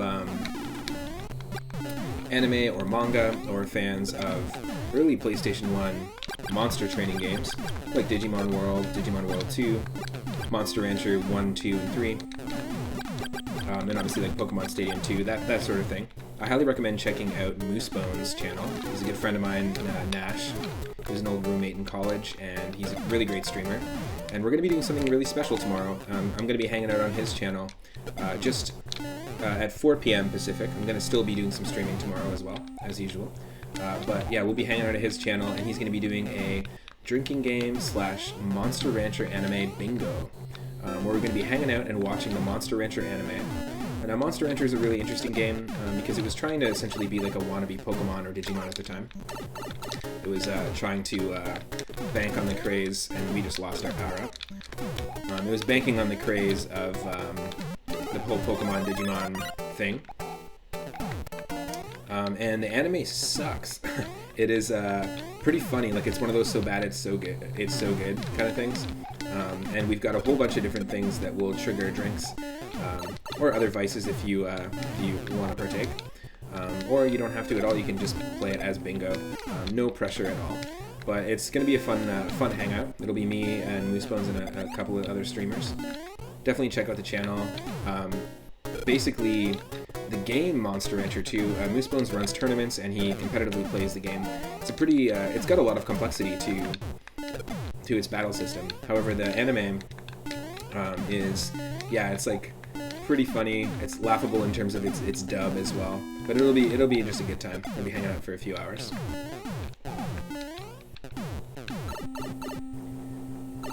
Yeah, Monster Rancher, like as a kid, I remember like liking the anime as a kid. But yeah, it's not, it doesn't age well. So I don't know the games very well, but I know the anime. And I think it only had one season, but I didn't watch a lot of it. The cool thing about Monster Rancher, we got lucky there, by the way. Very lucky. But the cool thing about Monster Rancher that I think made it a little more unique is that the fact that the PlayStation 1 was also a CD player. And the way that monsters are, or the way you catch monsters or summon monsters in that game is through mystery discs. So basically, like a stone disc, basically it just looks like a prehistoric CD. What the mechanic that was used and what they set up in the original Monster Rancher 1 and 2 was you could take any audio CD that you had. It could have been NSYNC, Spice Girls way back in the day, or whatever. And it could be your friend's band. It could be like a mix CD. You put that CD-ROM in, and you will get a uniquely attributed monster that's very specific to that CD. So you could use CDs in your CD collection at the height of their popularity, really, in the 80s and 90s. Would have been the height of their popularity, but in the 90s you could just grab your CD collection. Most people had tons of CDs, and yeah, you could create unique monsters. And to this day, there's lots of people that use newer albums even and see what they're going to get. And it's pretty cool. The look of the monster, the attributes, the stats are all based on the metadata that's on the CDs. So I always thought that was a really unique sort of approach to the monster training game. I guess I don't even know what you would call the genre, but Pokemon ripoff, I guess. Not that Pokemon was the first series to have you collect monsters, but and battle them. But the cool thing, actually, we were talking about Dragon Warrior earlier. And Dragon Warrior has the cool thing about that series is that there is the designs of the monsters are fantastic, and there is a series, a spin-off called Dragon Warrior Monsters for Game Boy and Game Boy Color, and it was kind of their attempt at making a Pokemon-like monster training game, and you built a party of monsters that were all designed by Akira Toriyama. I remember it being quite a fun game. I never owned it when it first came out, but I ended up getting a copy of Dragon Warrior Monsters 2, and it's a fun little spin-off. If you have a DS or a 3DS, I believe that there are more recent iterations of that series as well.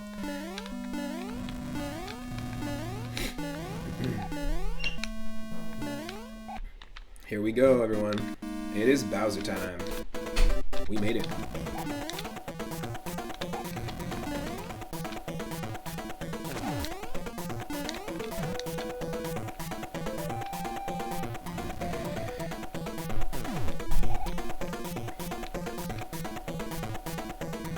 I want to say thank you so much. Great. I want to say thank you so much to everyone who's been tuning in live today. I've been having a blast. Really excited to dive back into Final Fantasy IX a little later today. It'll be at 6:45 p.m. Pacific. Again, tomorrow at 4 Pacific, we're going to be hanging out at Moosebone's channel. And yeah, thank you so much to the most recent follower, Robocop91111111. Thank you to Benny Souls and Al for the hosts. And thank you to IC Pride for the most recent bit donation. It means a lot. Let's clean this out right here and watch these awesome end credits. Oh no! Jumped too early.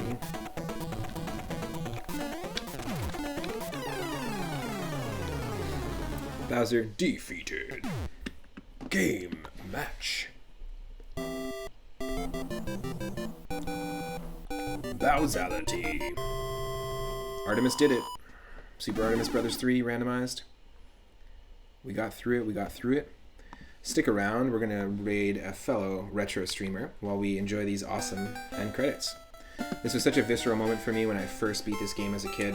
I remember losing my shit and running downstairs to go run outside, put my shoes on and run outside. It was also basically celebrate, and it was also the first day that I learned how to tie my shoes. It was the first day that I beat Bowser, and it was my cousin Jessica, who was babysitting me, that taught me how to do both. So it's a really cool memory associated. And let's go take a look at see what people are playing, what people are streaming right now. See if we can't share the love with the raid, send you over to an awesome retro streamers page.